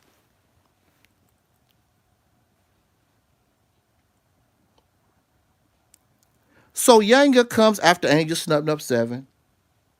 And next thing you know, some person, I don't know who this person is, comes from out of nowhere and starts talking. Didn't say excuse me or nothing.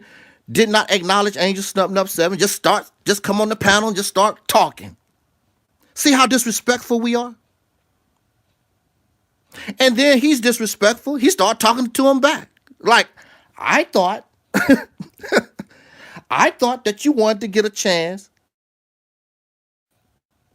to humiliate and embarrass Angelsnupnup7. Now you talking to somebody else different, talking about your beef,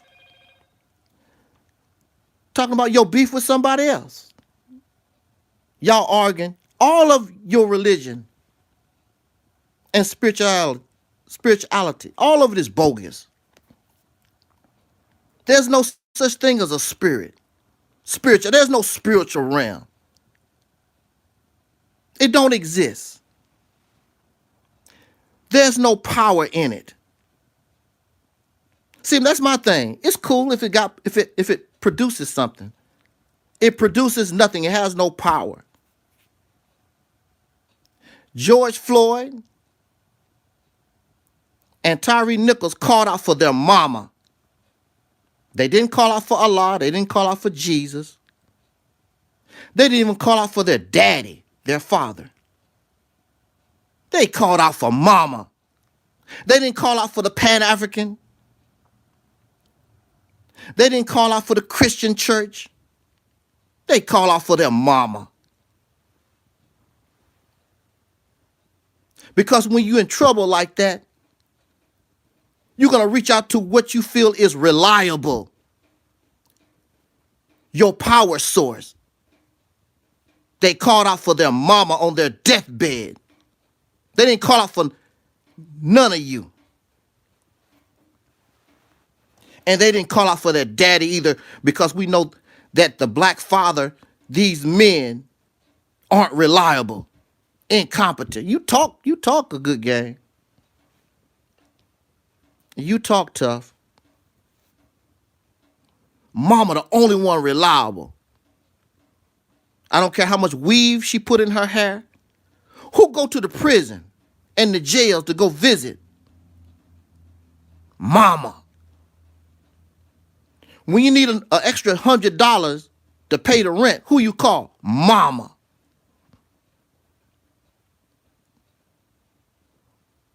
If anybody is God, she's God. George Floyd knew his mother was gone, and he still called for mama. That should tell you something.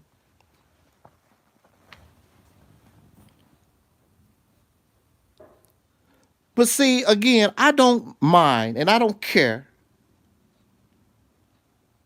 And we don't teach here. Mellow Cap, tell them we don't teach here. I never talk about the teachings. We're team members here. I talk to Mellow Cap, I talk to the deacon, I talk to whoever. We teach each other. We learn from each other. We're teammates. Because I know I don't know everything.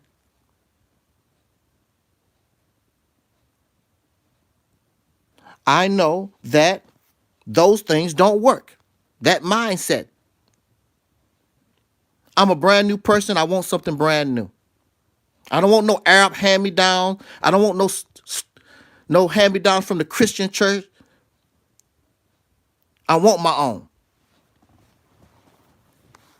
You can do that. But don't you believe that you're going to take that old washed up microwave oven, leftovers, expired stuff? You don't think that you're going to really do something with Angelsnupnup7? You don't know anything about me. But see, I know about that stuff. It's old as hell. Nation of Islam, over 100 years, almost 100 years. More Science Temple, 100 years. The pro-black Pan-African stuff, over 100 years. Islam, 1,400 years. Christianity, 2,000. Oh, we know about that stuff. You don't know nothing about me. You don't know nothing about me as a person, and you don't know nothing about the Realist Temple, and you don't know nothing about the Mississippi campaign. You use the word Exodus in Mississippi. When did the church, when did religion own words? Righteousness. When did the church invent the word righteousness or Exodus? When did they own and control the dictionary?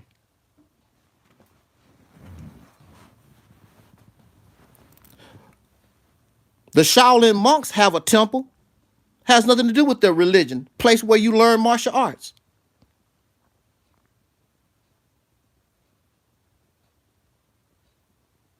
The main problem here, while you try to, or these people want to humiliate and embarrass Angelsnupnup7, of which I don't mind. I embrace it. I want you to do that. It's cool with me. Your main problem is you don't know nothing about the person you talking about. So in your arrogance, the humiliation and the embarrassment that you suffer will always be you. Because you don't know nothing about me as a person. And you, see, I'm going to say this and we're going to get out of here. This is something I was expecting from Gay Nollywood. Because Gay Nollywood, I give him his credit. When he went after Alquan, when he went after Maurice Muhammad, when Gay Nollywood did those videos, he actually did a good job. He took the time to go into the videos and he used their own words against them. He did an excellent job against the faceless troll Alquan. He did an excellent job with Maurice Muhammad, the Nation of Islam, the Moorish Science Temple. So I said, well, cool. Because actually, Gay Nollywood can help me in my journey. He can help me. So I'm listening to his videos about me, and it's nothing but slander, trying to make mockery. I'm trying to listen to his videos. What am I doing wrong? What can I do better? And the only thing gay Nollywood is doing, if you watch any of the videos that he ever made about Angelsnupnup7, mockery of me. And again, he does not know me personally. He listened to somebody else and copied what they say. And so he failed. And Yanga's going to continue to fail. Yanga, you are not going to be able to do nothing with Angelsnupnup7 until you actually, like you take the time to study the Bible and the Quran and all your Pan-African stuff. When you study me the way you do that, then you can bring a good argument. That's what these people need to do. If you want to humiliate Angelsnupnup7, then you need to study me. But see, you don't think I'm worthy of it. You don't think I'm worthy of it. So when you come in your ignorance to try to embarrass and humiliate Angelsnupnup7, it's all going to fall back on you. So what happened this morning? Yanga made himself look bad. You talking all this stuff. And then when you was given a way to retreat, he retreated. He got out of it.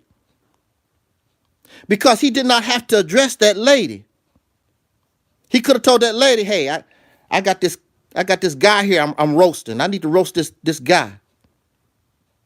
I'll talk to you later. Let me check this guy. But he didn't. This lady came on the panel, started talking, he started talking with her, and he got out of it. You're not going to do nothing with Angelsnupnup7 because you don't know me. You don't know anything about Reality's Temple. You don't know anything about Mississippi Campaign. You don't know.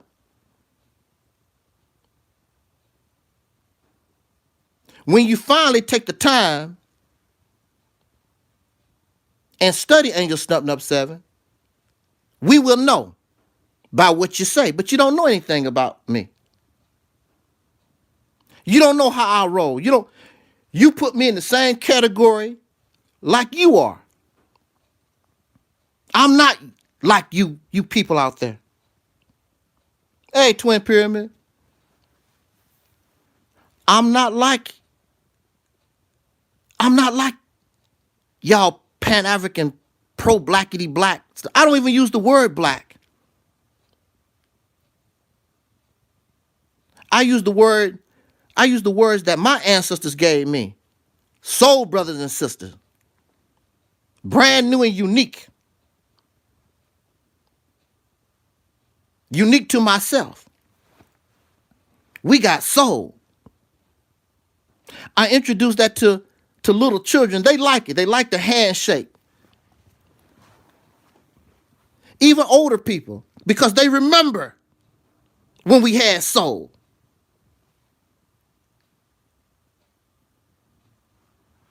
I'm not talking about those old negative, criminal, a lot of those criminal black exploitation movies. I'm talking about when we had soul. Yeah, I saw that. Yeah, Twin Pyramid. Yeah, I saw that.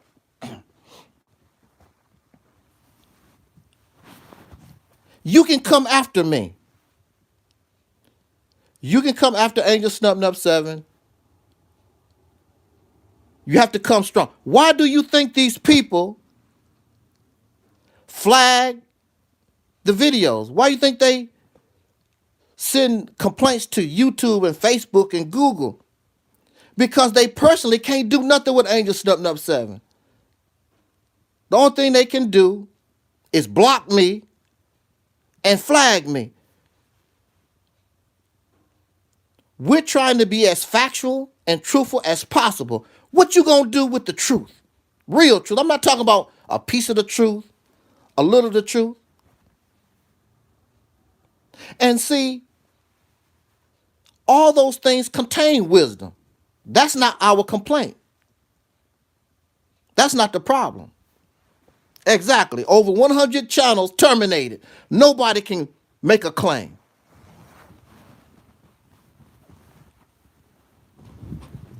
There's a reason for that. There's a reason why Google itself got involved.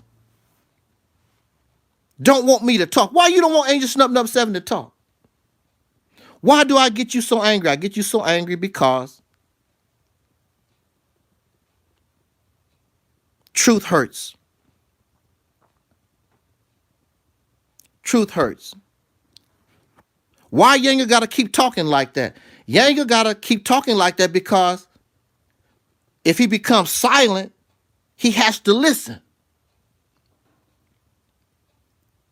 Which means you're going to marinate in the truth because that's the only thing we got to bring here is reality and the truth. And you're going to settle down and you're going to calm your ass down like he did today. And he weaseled his way out. Like they all do. All these people talk about, I'm going to humiliate, I'm going to shame you and humiliate you. It has not been done. It's not going to never happen. And I don't mind. I don't mind if it do happen because it's a learning. I want to be the best I can be. I want to learn. So the only thing Yanga is going to bring to me is the old 1400-year, old fiddle-faddle stuff that they've been talking for the last 1400 years that they got from Arabs. Slave teaching. Somebody is an inferior, somebody is in a superior position. Slave. Now, you know he doesn't know anything about the Mississippi campaign because we don't even talk about people moving to Mississippi. So he hasn't even seen the promotional video. Never said nothing about moving to Mississippi. I never proclaimed to be some leader if we get the job done. So you know he doesn't know anything about the Mississippi campaign at all. I want somebody to put in the chat. I want somebody to make a video. Show me since 2018, since I've been talking about Mississippi campaign, when did I ever say, pack your bags and move to Mississippi? I've never said that, not once.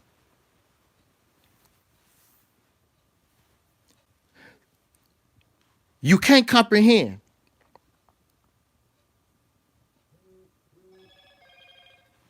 You can't comprehend. You don't know.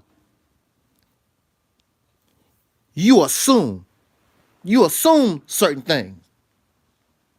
So I embrace anybody. Show me the error in my ways. I don't mind. Show me the error in my ways. Because I embrace. You know, sometimes we hard-headed. And sometimes it takes something tragic. Sometimes it takes something tragic. A butt whooping or somebody making mockery of you or whatever. Sometimes it takes that so that we can wake up, so that we can see things. So if Angelsnupnup7 has to be humiliated and embarrassed to learn a lesson, I don't mind. I'm cool with that. You can't do that.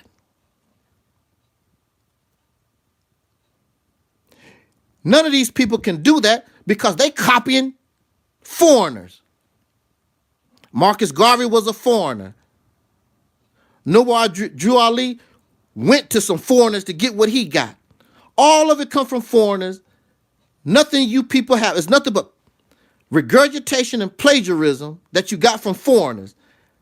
Nothing that you have come from yourself. This is facts. You are a slave and you're a flunky for outsiders. You mean to tell me this God or the creation, we're not worthy of something just for us? We always got to grovel and follow other people. Eat the leftovers from their plate. We don't do that here. We eat fresh foods here. The Reality's temple comes from Angelsnupnup7. It comes from the womb of soul brothers and sisters. It does not come from Arabs or the Chinese or the Indians or nobody. It comes from soul brothers and sisters because we're just as great as anybody else on this planet. And they have failed. I don't want to be part of their loser garbage.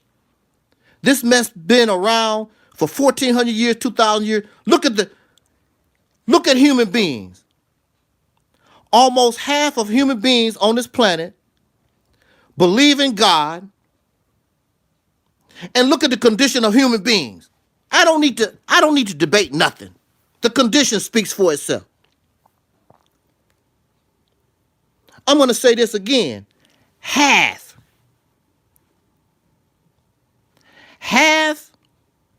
of human beings on this planet believe in spirituality and religion. Half. Look at the condition of the human being on the planet. I don't need to argue and debate. What does that tell you? If you have half of the people believing in God and spirituality on this planet, and look at the condition of the human being on this planet, what does that tell us? So you can try. And I want you to embarrass Angelsnupnup. I want you to shame Angelsnupnup7. I want you to do that because that helps me. Because maybe you can see things I can't see. And you think you hurting me, you are actually making me stronger. Because guess what? I will see my weaknesses, because you pointed those weaknesses out. I will work on those weaknesses. I'm not changing a damn thing because we know that as the Quran said, we know we on the right path. I'll work on my weaknesses and keep rolling and get stronger and stronger. And then we know that you can't do nothing with me. But you're not like that. You like being a damn loser. You like being a flunky, a coward. You talk all this big stuff and don't produce nothing. You want somebody to fund you and help you until you can get it right. When the hell you gonna get it right? 3,000, the year 3030 or something? When you gonna get it right? You want somebody to give you unearned praise and credit. I'm not giving you nothing. We don't give nobody credit unless you earn it. You don't get any praise until you earn it. I know I don't, because it's fake. When I earn my praise, when I earn my credit, whether you give it to me or not, it's there. Undeniable. You don't have to give me nothing. Like I know you can't do nothing with this ministry. I don't have to brag about it. I know it. If you want to embarrass Angelsnupnup7 to humiliate me, please take the time to know and study who the hell I am. You don't know nothing about me. Because when you do it in ignorance, you only make yourself look bad because you don't know nothing about me. For another simple example, we're going to get out of here. I really don't know nothing about auto mechanics. I look stupid trying to tell somebody with 20 years working on cars how to fix a car. Even though I do know something about, a little about cars or whatever. But I look stupid. I'm not going to do that. But y'all will do that. I know about Islam. I was a believer. I was pro-black. I was pan-African. I was all those different. I had that mindset. Just like you. So I know those things. You don't know nothing about Mississippi Campaign. You don't know nothing about Reality's Temple. Reality's Temple came to social media November or December 2007. Mississippi Campaign, February of 2018. You don't know nothing about me. I know about your Nation of Islam, 90 years old. Moore Science Temple, 100 some years old. Pro-blackness, 100 some years old. Islam, 14. Christianity, 2,000 years old. You don't know nothing about me. I'm the new baby on the block. I'm your Jesus on the block, the new boy on the block.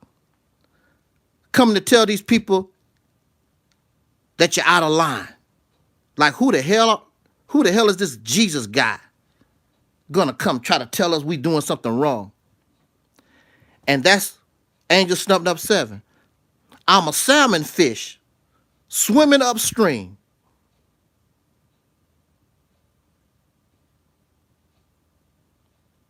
Because I already know what I face. But see, I'm strong. I was built for this. I was built for it. The heavens, the creator, whatever you want to call it, it says in your scriptures that nothing comes into existence without Allah's permission, sir. I'm here because Allah permitted it. It's my time. Y'all have failed. It's my time. You have failed. The believers in God have failed. It's my time. Even Africans, if you go to Facebook, it's all kinds of Africans speaking against Islam. How the hell are you going to be an African nationalist or whatever you call, and the people on the continent trying to get rid of Islam and Christianity? If anything, they go back to their traditional beliefs. Islam is not a traditional African belief, or Christianity, or most of this stuff y'all talking about. Africans don't never believed in that stuff.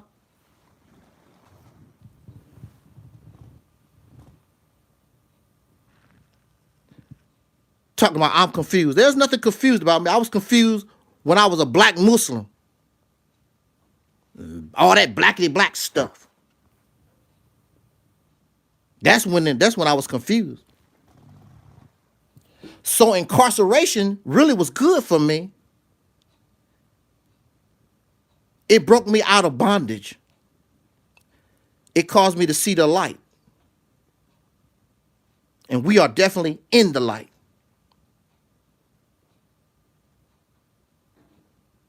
I have no problem taking on any challenge. I don't fear none of these ideologies or people on social media or anywhere. I already know we can't do nothing with me. I'm unorthodox. You don't know really how to debate me, deal with me, because I'm new.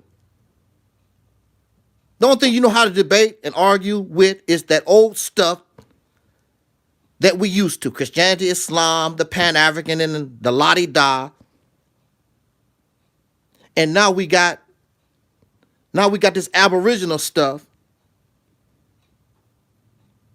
But they have the same mindset that you do, because the black man, soul brothers and sisters in this country, we're not Aboriginal either. We're our own brand new unique people. You don't know nothing about being no Aboriginal.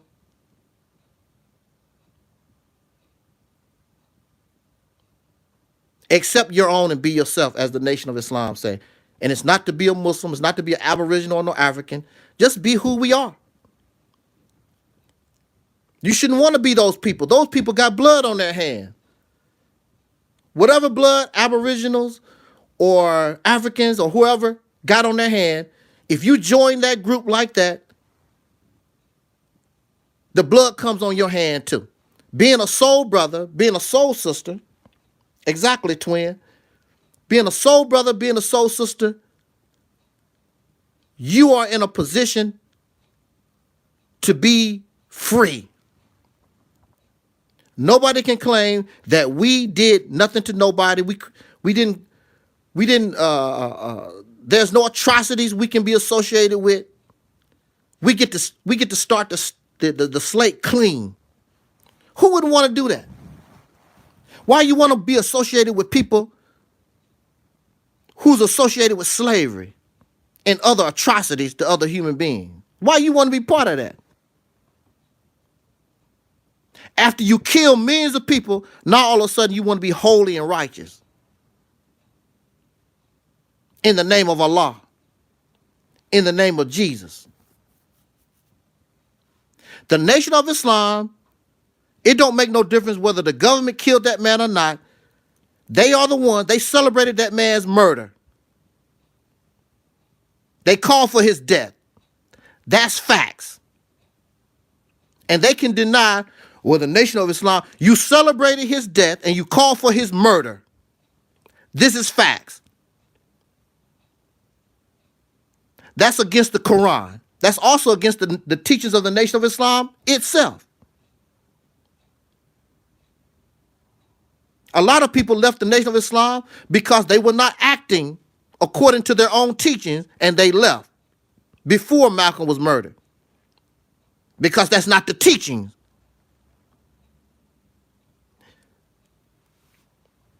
You can't tell me nothing. I know these teachings. Am I some kind of expert or scholar? No. No, I won't claim to be a scholar or some expert. It ain't that serious for me. I know the basics. And you are in violation of the basics. Now, Yanga, I'm going to say this and we're going to get out of here. Look, Yanga, it's against the Quran. It's against the teachings of Elijah Muhammad to spread slander and gossip. Here's this man claiming to be, and you listen to how he talk. He try to talk like the Arab, you know, the Islam, the Quran. Brother, you a Negro born in America, but they want to be an Arab so bad. He's going to talk about what somebody else isn't following Islam. It's against the Quran. It's against the teachings of Elijah Muhammad to spread gossip and slander. He repeated what that woman said about me, which is gossip and slander, because he has no idea, he does not know. So when you're checking somebody, like Ice Cube said, check yourself before you wreck yourself. That's what Ice Cube said. When you think that you want to humiliate and embarrass Angelsnupnup7, sucker, you better check yourself before you wreck yourself. They all go down in flames. They all expose themselves. Because if you're going to do something like that, don't do it in ignorance. Do it because you actually study and you know. And if you actually study and know Angelsnupnup7, you wouldn't be so damn angry because you would really know what I represent. It's nothing personal. I'm talking about these old leftovers, hand-me-downs that you don't need. They have nothing to do with us. Let them foreigners have their own garbage. I don't want their crap. What has it done for them? It ain't did a damn thing for them.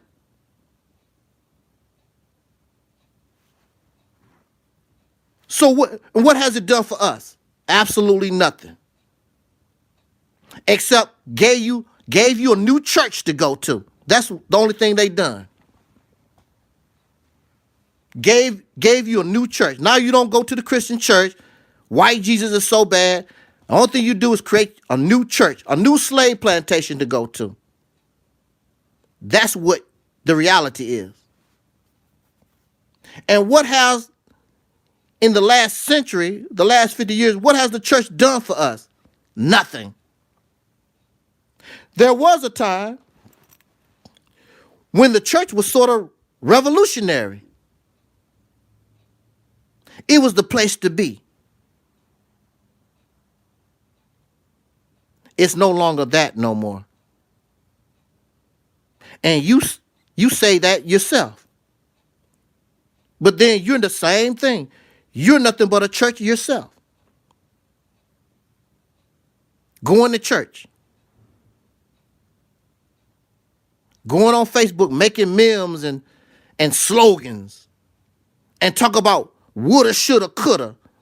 And keep talking about the past, what we used to do.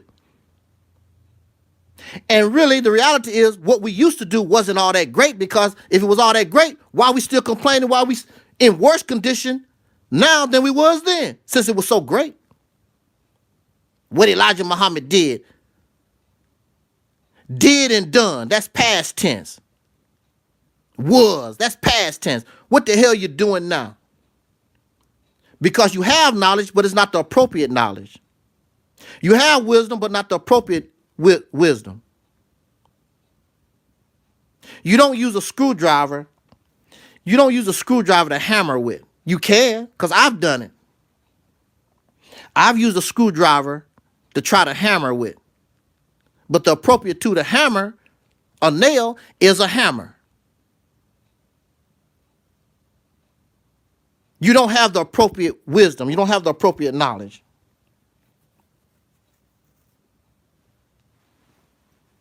Hey, Razzie Fry now. Hey, Razzie. What is up? What is up? Love my Razzie Fry. Love the Dickens. Mellow Cab. Love our platform. To live. I love our platform. I love our 10 people. Denzel, Sister Ann, Almond Delight. I love our people.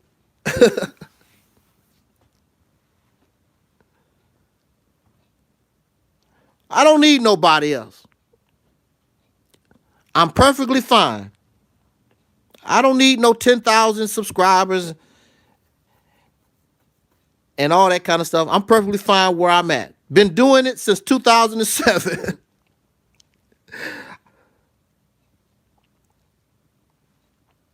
Been doing it since 2007. 10 subscribers, 10 views.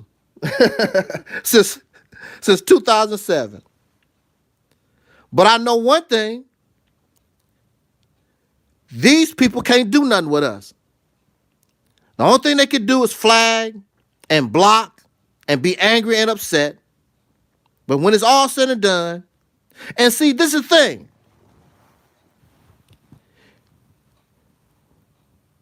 When it's all said and done, we win even when we lose. So it don't make any difference. I'm going to win regardless. You can humiliate me and embarrass and shame me. I still win because I learned my lesson. It's good for me. But you can't shame and embarrass and humiliate Angelsnupnup7 when you don't know nothing about me.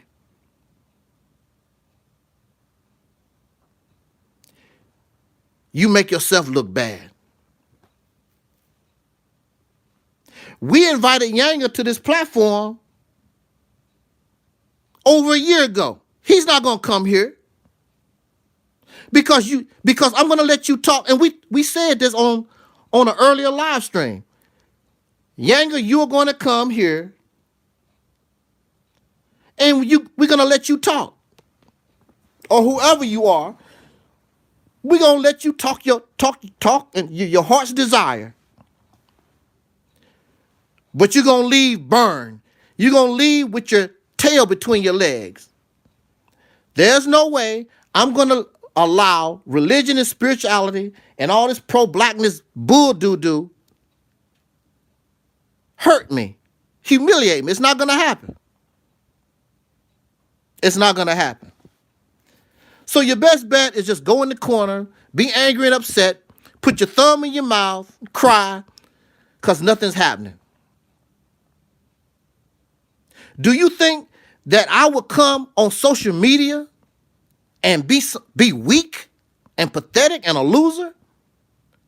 And I know the competition. Well, it's not no competition, but I know what I face. You can't be weak doing this. I was strong in the Nation of Islam. I was strong in Christianity. Now, what you think? Now I represent reality. Why wouldn't I be strong for the real thing? When I was strong for fantasy and fairy tales and cartoons, why can't I be strong? I feel so great. I feel so good. Accept reality, my friend. It's much easier. And with that said, thank you so much for, oh yeah, MD20, Black Sign. Yeah, Black Sign put that crazy guy, what's his name, Lex Vortex, had to check him. He just talking, running his mouth. What is a black people? He don't even know what a black people. I'm doing this for the black people. What is a black people? He got stuck. Next thing you know, he's gone.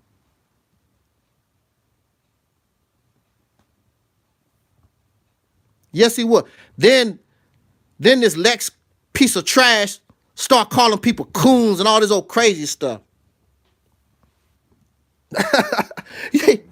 You only make yourself look embarrassed. You only humiliate yourself. If you're going to talk to me, know who I am. You don't know me. You don't know me as a person, and you don't know what Reality's Temple on Earth stands for. You don't know nothing about the Mississippi campaign. Your best bet is to shut up and listen, or study the video, because the videos are out there. Study who and what I am and what the Mississippi campaign is about. If you can't do that, you might as well leave me alone, because you're only going to make yourself look bad like Lex. Lex did all that talking just to lead a platform with his tail between his legs. Yanga did all that talking this morning, and he ended up with his tail between his legs, because you don't know me. You don't know us.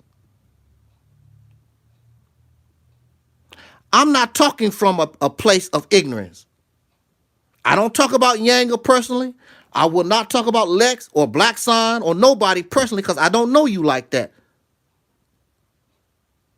But these things, these ideologies that we believe in or whatever, that you stole from somebody, that somebody sold you, I know about that. You didn't create these things. So I know about it. These things that we embrace is older than what we are. Most of it comes from foreigners or the oppressor. We got it from white people. Black, African, colored, Negro is European racial classifications. African is a European racial classification, sir.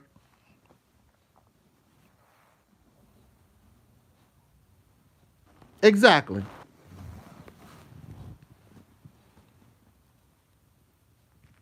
And they use these other people for examples, the Arabs and Italians. Who cares? I don't care about what they do. I'm concerned about what we gonna do. See, that's it. You want to copy other people, what other people did. Well, look what other people did. Look at the condition of the human being on the earth, following what other dumbasses have done. And you want to join. I don't think so, not here. We are our own people. We are brand new, unique, and original, and I'm loving it. Except reality, my friend, is much easier. Shout out to the chat rooms, Razzie, Mellow Cap, the Deacons of Reality, Twin, Soul Brother 85, Army Delight, Small Talk, all those who are listening and all those who will be listening to this broadcast later on. I appreciate it. I'm Angelsnupnup7. And as our brother Don Cornelius used to always say, as in parting, I wish us love, peace, and soul.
Your living room, as long as it's around your home.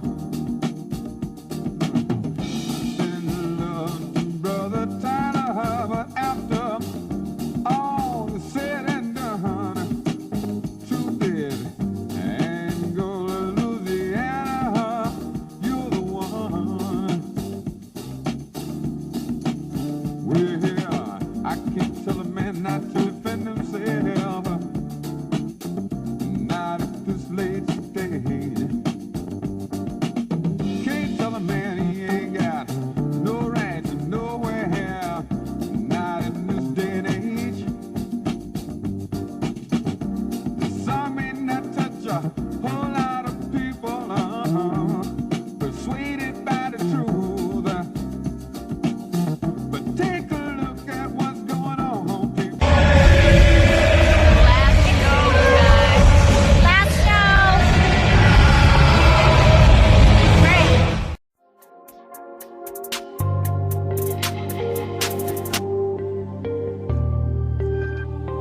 And as always in parting, we wish you...